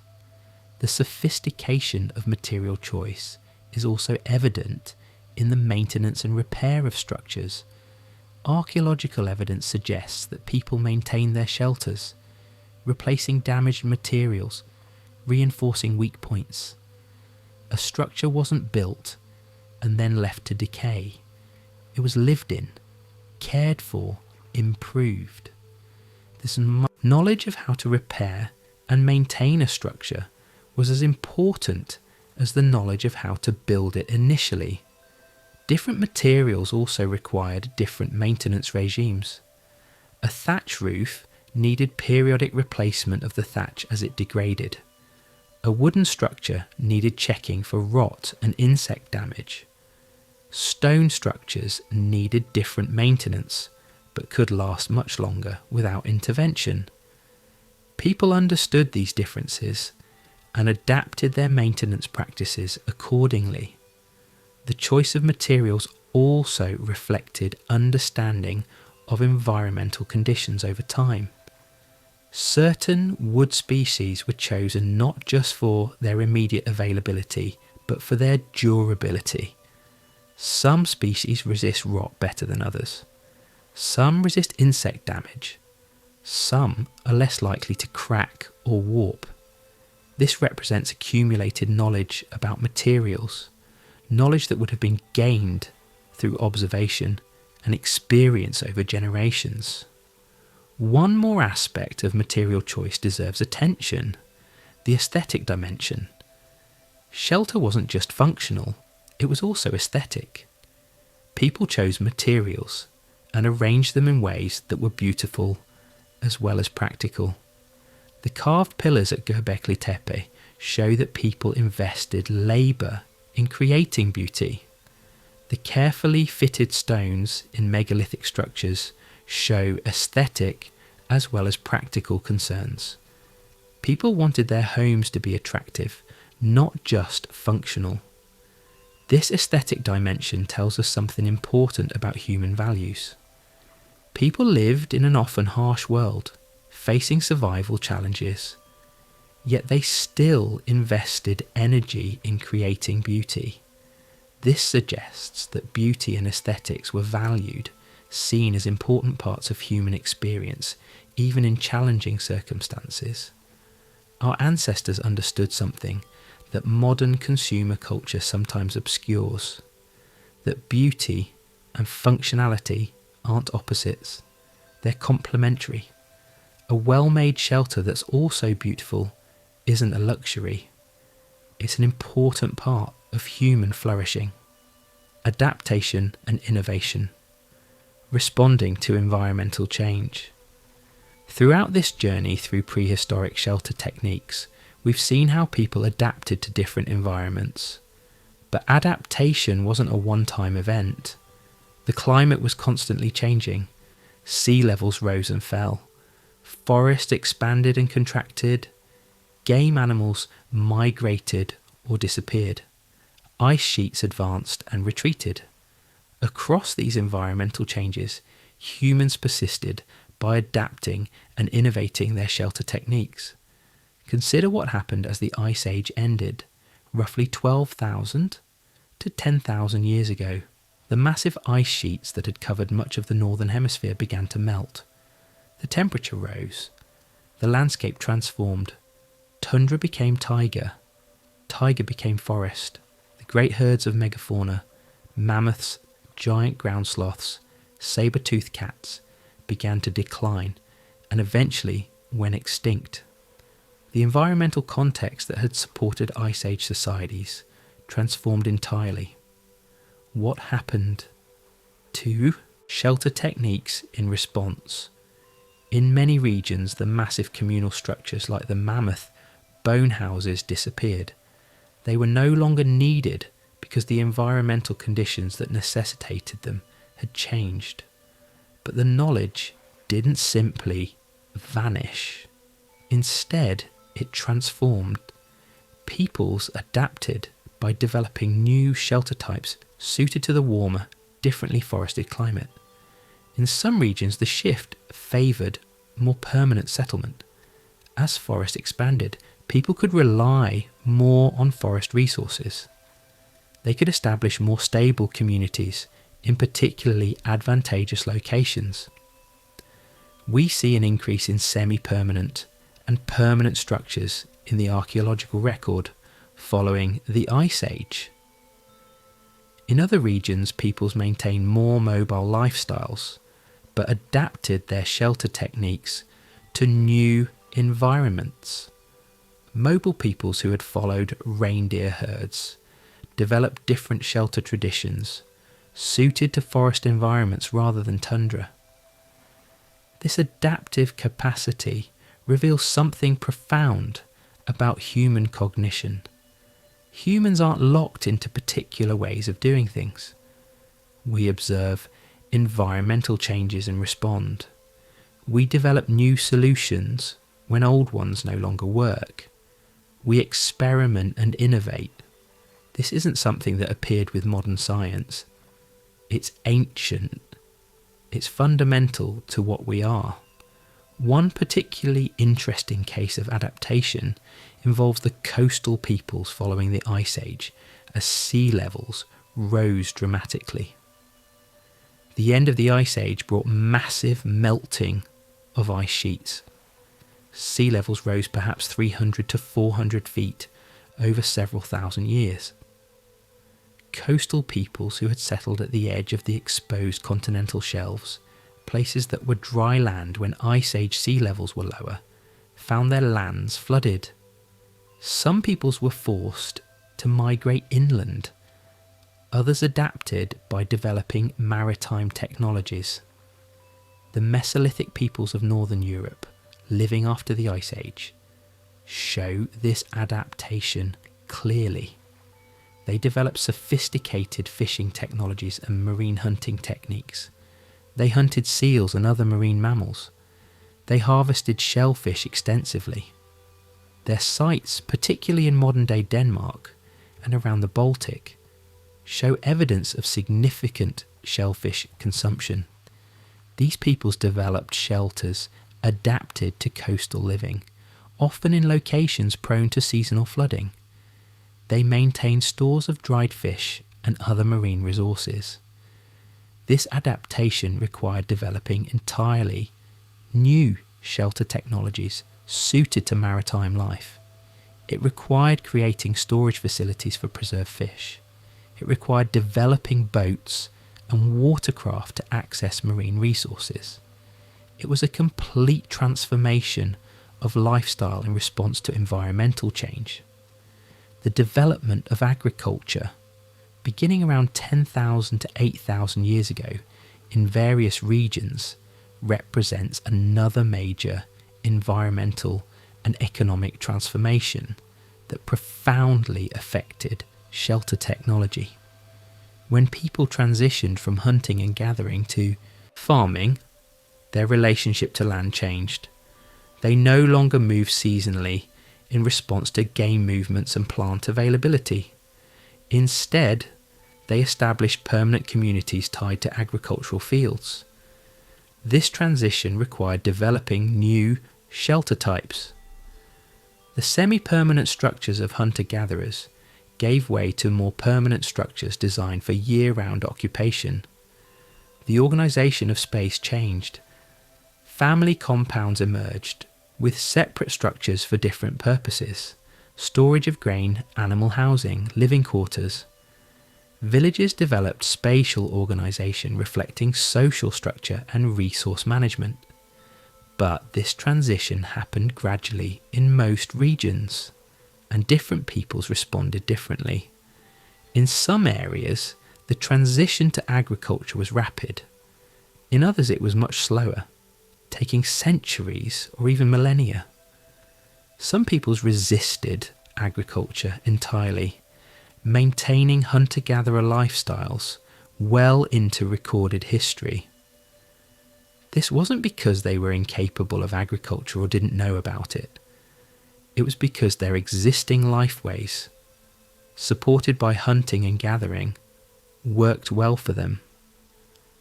Their shelter technologies and seasonal movement patterns, adapted over generations, were effective and provided a good living.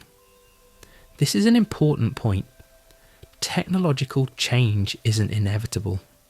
People don't automatically adopt better technologies. They adopt technologies that work well for their circumstances. Many peoples maintained semi-mobile lifestyles for millennia because those lifeways made sense given their environment and resources. When environmental or social conditions changed, they adapted, but they didn't change simply because change was possible.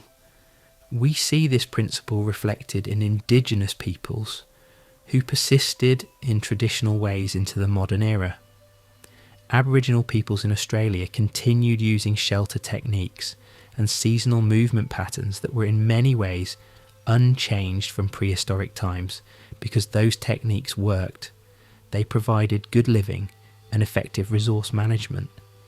It wasn't until European colonisation disrupted these systems that they changed fundamentally. Similarly, peoples in the Arctic regions continued using traditional shelters. Winter houses, temporary hunting camps, adapted to Arctic conditions through generations of experience.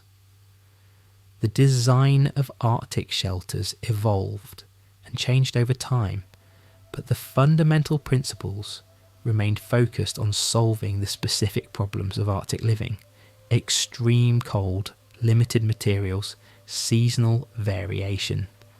One particularly interesting adaptive technology is the development of specialised hunting structures. In some regions, peoples developed sophisticated structures specifically designed for hunting particular animals.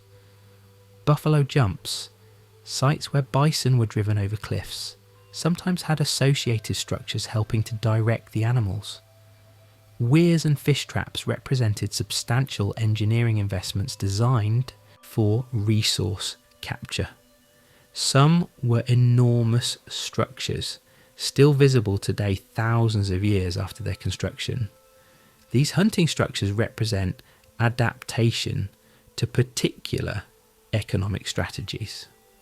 They were built because they made sense within the resource economy of particular peoples. They were maintained and improved because they were central to survival. They were often locations of repeated use, with structures rebuilt or maintained over generations. The adaptation of shelter technology to changing environment also involves understanding seasons and climate variation. Archaeological evidence suggests that many peoples had seasonal shelters suited to different seasons. Summer shelters might be open or lightly constructed, designed for ventilation and shade. Winter shelters might be substantial and heavily insulated, designed for heat retention. Spring and fall shelters might be designed for efficiency during transition seasons. This seasonal variation in shelter technology reveals sophisticated understanding of climate and climate variation.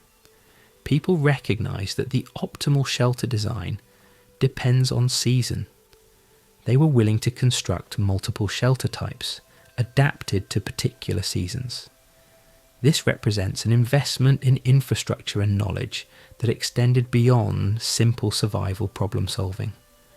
We also see adaptation in response to social and cultural changes. As societies grew more complex, with more complex social hierarchies, shelter architecture began to reflect social organisation.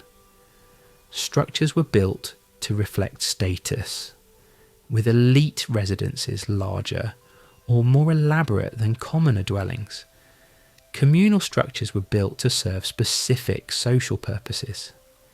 The organisation of settlements began to reflect social organisation. This shift from purely functional shelter to shelter reflecting social status represents a profound development in human consciousness. Architecture became a way of expressing and reinforcing social relationships. The size and quality of your house advertised your status. The arrangement of communal structures reflected social values and organisation. In many ways, this process continues today. Our architecture reflects our values and social organisation. What I find most moving about the adaptive capacity revealed through the history of shelter technology is what it suggests about human nature. We are problem solvers. We are creative. We respond to challenges and seek solutions. Even when facing extreme hardships, the ice age cold, the challenge of living in deserts or Arctic regions, the upheaval of climate change, humans persisted by adapting and innovating. This adaptive capacity came from observation. People paid attention to their environment. They noticed what worked and what didn't. They experimented. They learned from mistakes. They accumulated knowledge and passed it to the next generation. Over generations, this process refined techniques, making them more effective. But adaptation also required social cooperation. Building a mammoth bone house required community effort. Maintaining a complex system of seasonal camps required shared knowledge and organised labour. Supporting social hierarchies and ceremonial structures required collective commitment. Humans adapted not just individually, but as groups through coordinated effort and shared knowledge. This collective dimension of adaptation might be the most important. Humans didn't just adapt as individuals. We adapted as communities, as peoples, as civilizations. We built traditions and knowledge systems that were maintained across generations. We created institutions that supported particular ways of living. We developed cultures specific to particular environments. This cultural dimension of adaptation is as important as the technological dimension. What the shelters reveal about us. Deeper meanings and continuities. Now, as we near the end of this long journey through forgotten shelter techniques, as we drift backward toward present consciousness from those distant times, let us pause and ask a deeper question. What do these shelters reveal about who we are as humans? What do the structures we've explored tell us about human nature and human values? First, the shelters reveal that humans have always been tool makers and engineers. The capacity to see a problem.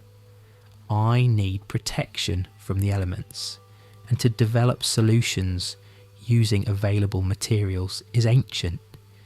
It's not something that appeared with modern science. It's been part of human nature for hundreds of thousands of years. We are fundamentally a species that transforms the world around us to meet our needs. Second, the shelters reveal that humans have always been social creatures who built communities. The semi-subterranean dwellings weren't built by individuals for individual use. They were built by communities to house families and extended kinship groups. The mammoth bone houses were built through community effort. The maintenance of seasonal camps required shared knowledge and organised labour. Humans didn't just use shelter to protect themselves from the elements. We use shelter to create communities and strengthen social bonds. Third, the shelters reveal that humans have always placed value on comfort and beauty. It would have been simpler, from a pure survival standpoint, to use minimal shelter. Yet people invested significant effort in creating shelters that were comfortable and even beautiful. They arranged bedding thoughtfully. They decorated structures. They carved artistic designs into building materials. This reveals that humans have always understood life as more than mere survival. we've always sought some degree of comfort and beauty in our existence. Fourth, the shelters reveal that humans have always been spiritual beings. We built structures for ritual and ceremonial purposes. We created burial structures honouring the dead. We invested resources in projects that had no immediate practical benefit but served spiritual and community needs. This spiritual dimension of human life is not modern. It's ancient and central to what we are. Fifth, the shelters reveal human adaptability and creativity. Faced with different environments and challenges, humans develop different solutions. We didn't apply one shelter type universally. Instead, we created diverse solutions suited to local conditions. This creative adaptability enabled humans to spread across the globe and thrive in virtually every climate and environment. Sixth, the shelters reveal something about human values and priorities. We chose to live in certain places despite the challenges they presented. We invested in infrastructure that suggested long-term settlement and community. We built structures serving non-utilitarian purposes. These choices tell us something about what humans valued. We valued community. We valued spiritual life. We valued permanence and place attachment. These aren't modern values. They're ancient, deep in human nature. There's something else the shelters reveal. The fundamental human need for security and home.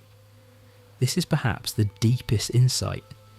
Across all the diversity of shelter types, across all the different regions and climates and time periods, there's a consistent underlying need.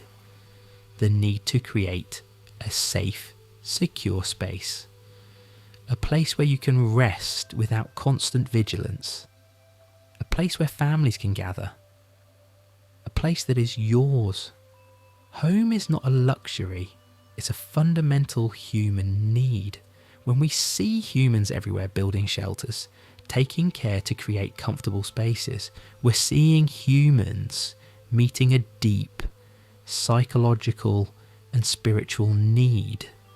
Home isn't just protection from the elements, it's a psychological anchor. It's a place of identity and belonging. It's where you are known and safe. The elaborate shelter traditions that developed across human prehistory reveal that this need for home wasn't just about survival. It was about creating spaces that supported human flourishing. A mammoth bone house wasn't just protection from cold. It was a gathering place for community. A semi-subterranean dwelling wasn't just insulation from temperature. It was a home where families lived and children were raised. A rock shelter wasn't just a refuge. It was decorated, used repeatedly, maintained, transformed from a natural formation into a cultural place. There's also something about the act of building itself that seems fundamentally human. We don't just seek shelter passively. We actively create it. We gather materials, design structures, construct them. This active engagement with our environment seems to be deeply rewarding to humans. The shelter itself is part of the fulfillment, not just the end result. One more thing the shelters reveal is the importance of knowledge accumulation and transmission. Each shelter technique represents generations of accumulated knowledge. It wasn't invented once and then used unchanged forever. Instead, each technique was refined. Over generations, people observed what worked and what didn't. They made improvements.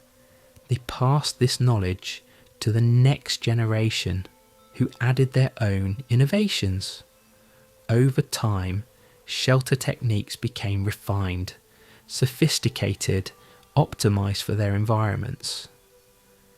This process of knowledge accumulation is perhaps uniquely human. Other animals modify their environment to some degree, but humans accumulate and transmit knowledge in a way that allows for extraordinary refinement over time. A mammoth bone structure built 20,000 years ago was probably different from one built 5,000 years later. The technique was refined through repeated use and innovation. This knowledge transmission also had a social dimension. Someone had to teach the younger generation how to build. Someone had to remember the old techniques while adapting them to new circumstances. Someone had to make decisions about when to try new approaches and when to stick with proven techniques. This knowledge transmission created cultural continuity and connected generations across time. The shelters also reveal something about human time orientation. Humans aren't bound to the immediate present. We think about the future. We make investments today for benefit tomorrow. We build structures we'll use later. We gather food and store it for seasons of scarcity. We create burial structures for people no longer living. This orientation toward past and future, to creating meaning across time, is fundamental to human consciousness and deeply reflected in our shelter traditions. Perhaps most profoundly, the shelters reveal human vulnerability and our response to it. Humans are not ideally adapted to living outdoors in the manner of many other animals. We don't have thick fur or thick skin. We can't maintain body temperature in extreme conditions without external aids. We're vulnerable to predators. The development of shelter technologies represents humanity's way of addressing this vulnerability. We're not made by nature to be exposed. So we create shelter, we create homes, we create safe spaces. But this vulnerability isn't something to lament. In many ways, it's been our greatest strength, precisely because we don't have built-in biological adaptations to every environment. We develop technological and cultural adaptations. Precisely because we're vulnerable, we build communities. Precisely because we need to think about shelter and protection, we develop the cognitive and technical skills that enable so much of human culture. The forgotten shelter techniques of prehistory are testimony to human resilience in the face of vulnerability. Our ancestors faced conditions we can barely imagine. Ice Age cold, isolated island environments, harsh deserts, impenetrable forests. Yet they persisted. They figured out how to build shelter using available materials. They created communities and cultures. They achieved not just survival, but flourishing. And here's what might move us most deeply. The people who built these shelters were not fundamentally different from us. They had the same basic human capacities, the same needs for security, community, beauty and meaning, the same ability to solve problems creatively, the same capacity for love and loyalty and artistic expression. The only differences were in technology and circumstance. Our ancient ancestors, facing their challenges with the tools available to them, were our equals. Closing reflection. The enduring human shelter. As we come to the end of this long journey through prehistoric shelter techniques, as we drift backward toward present consciousness from those distant times, let me share some final reflections on what we've learned and what it means for us.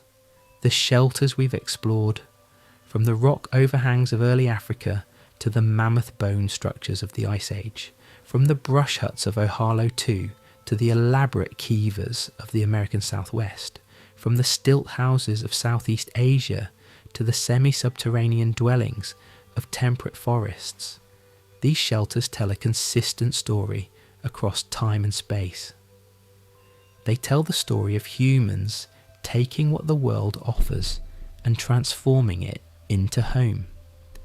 In our modern world, with all our advanced technology and materials, we sometimes forget this fundamental human activity.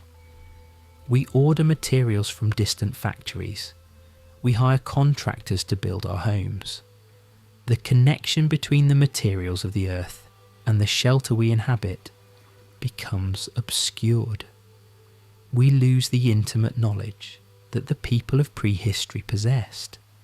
The knowledge of what materials could be found locally, how to work with them, how to create shelter from them. There's something valuable in reconnecting with that knowledge, at least imaginatively. When we contemplate an Ice Age human, collecting mammoth bones in a vast steppe landscape, arranging them into a dwelling, we're connecting with something fundamental about human nature. We're recognizing a kinship across 25,000 years. That person, facing cold and darkness, seeking to create shelter for their family, was responding to the same needs we respond to. They were doing what we do, trying to create security, comfort and community. The forgotten shelter techniques also offer us perspective on our own technological moment.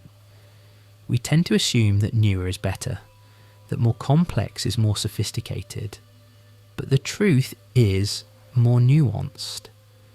A mammoth bone house built with Ice Age technology was remarkably sophisticated and accomplished its purpose brilliantly. A semi-subterranean dwelling built 10,000 years ago incorporated principles of thermal engineering that modern builders recognise as sound. An Aboriginal bark shelter, maintained for thousands of years with minimal modification, was perfectly suited to its environment. This is not to say we should abandon modern technology and return to prehistoric techniques. That would be foolish. Modern materials and methods have genuine advantages.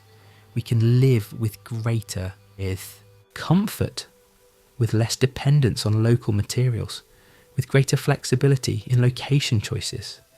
These are real benefits, but there's wisdom in recognising that our ancestors solved shelter problems brilliantly with the tools available to them. And there's wisdom in asking ourselves, are our modern solutions as well adapted to their environments as prehistoric solutions were to theirs?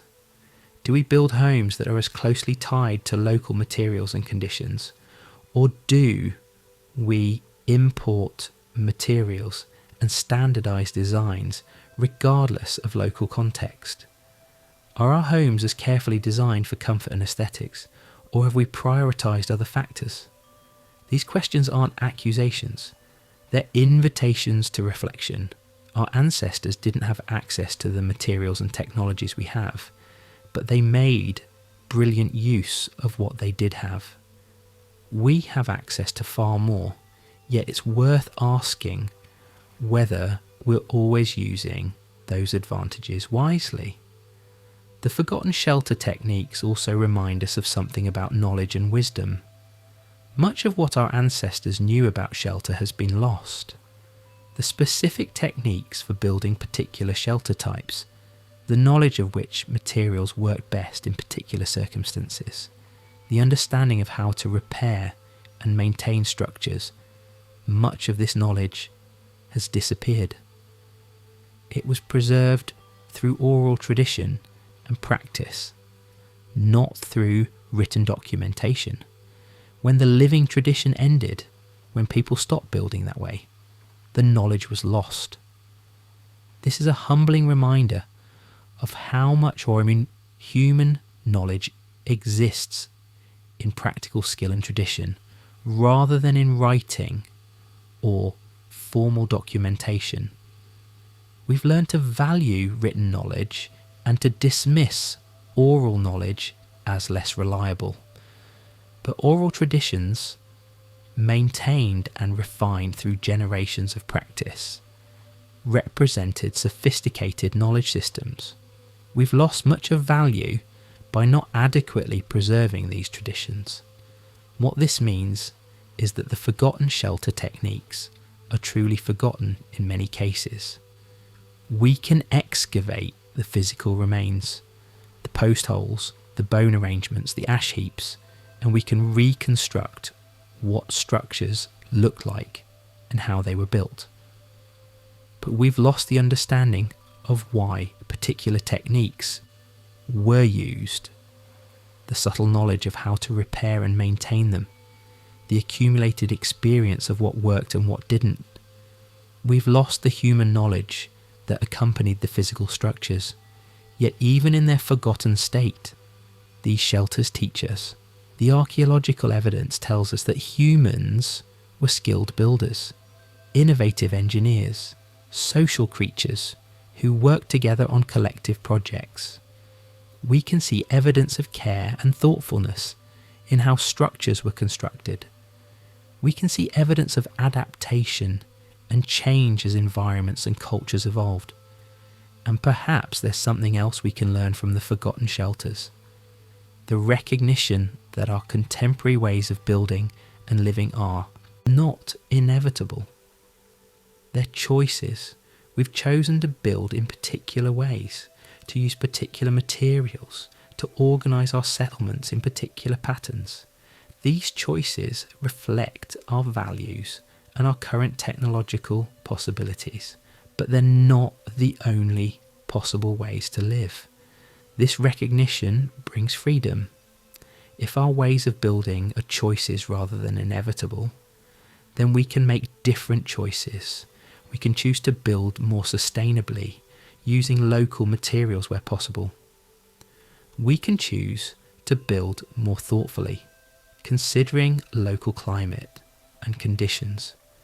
We can choose to build communities that reflect human values of connection and beauty rather than purely economic efficiency.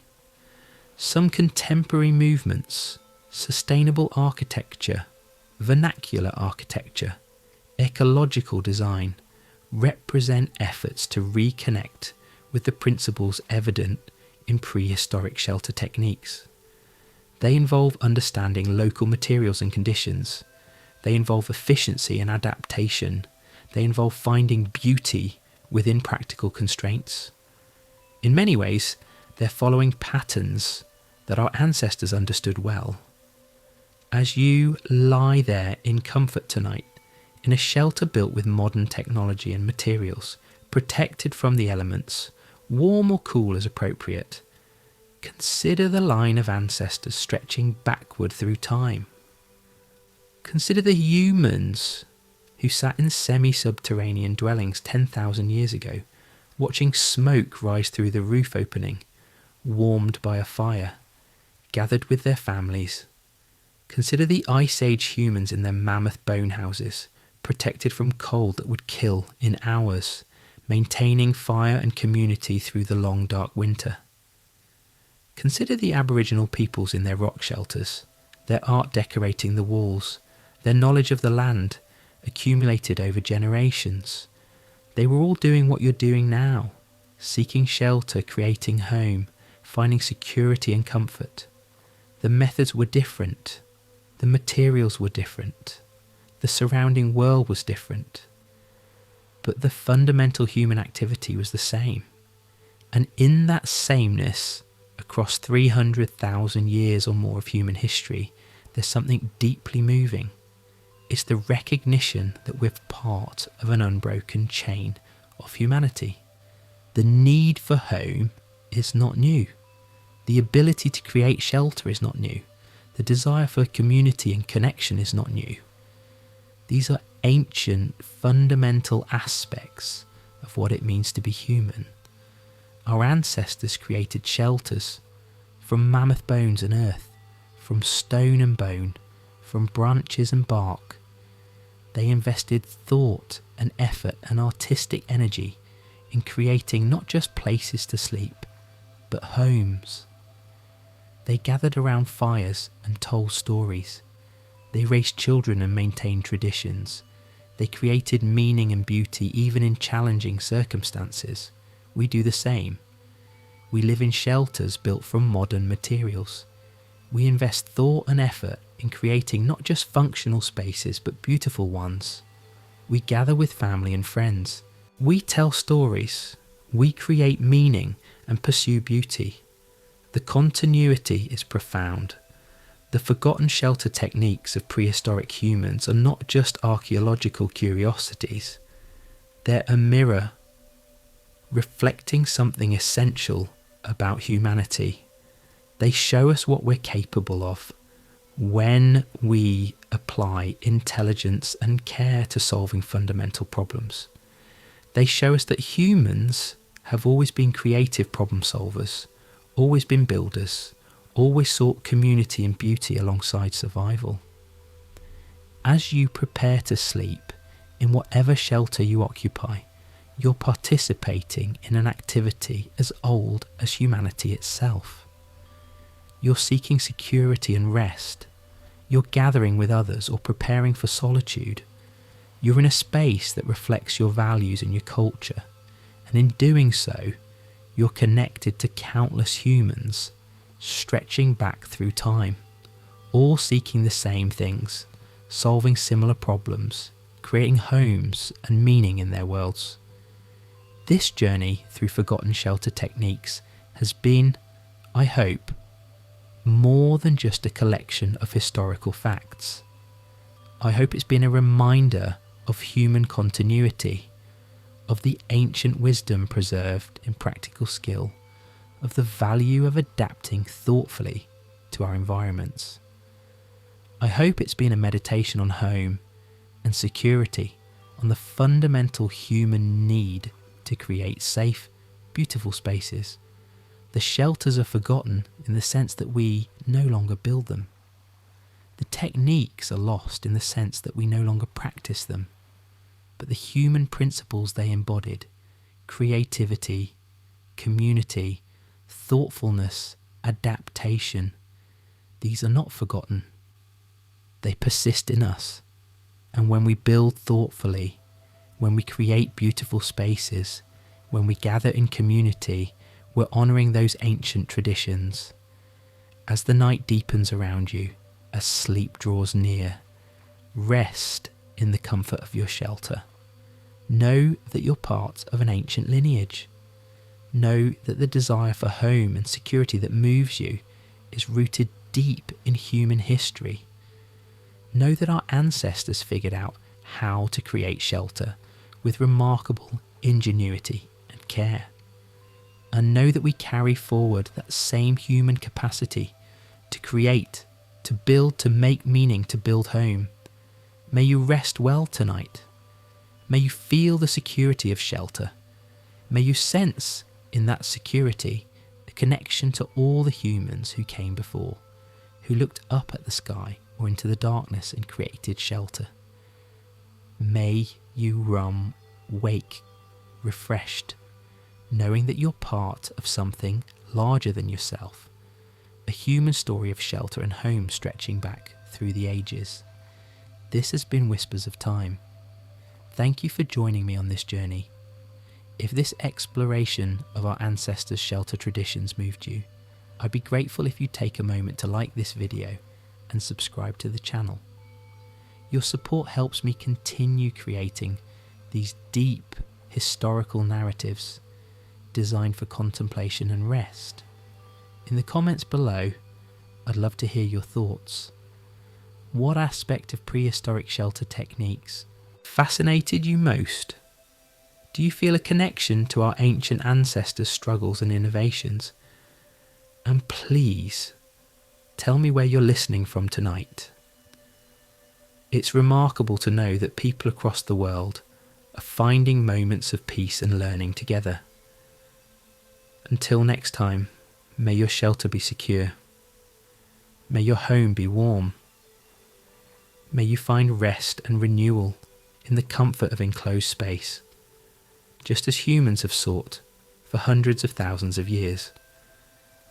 I'm grateful you were here with me tonight. Sleep well.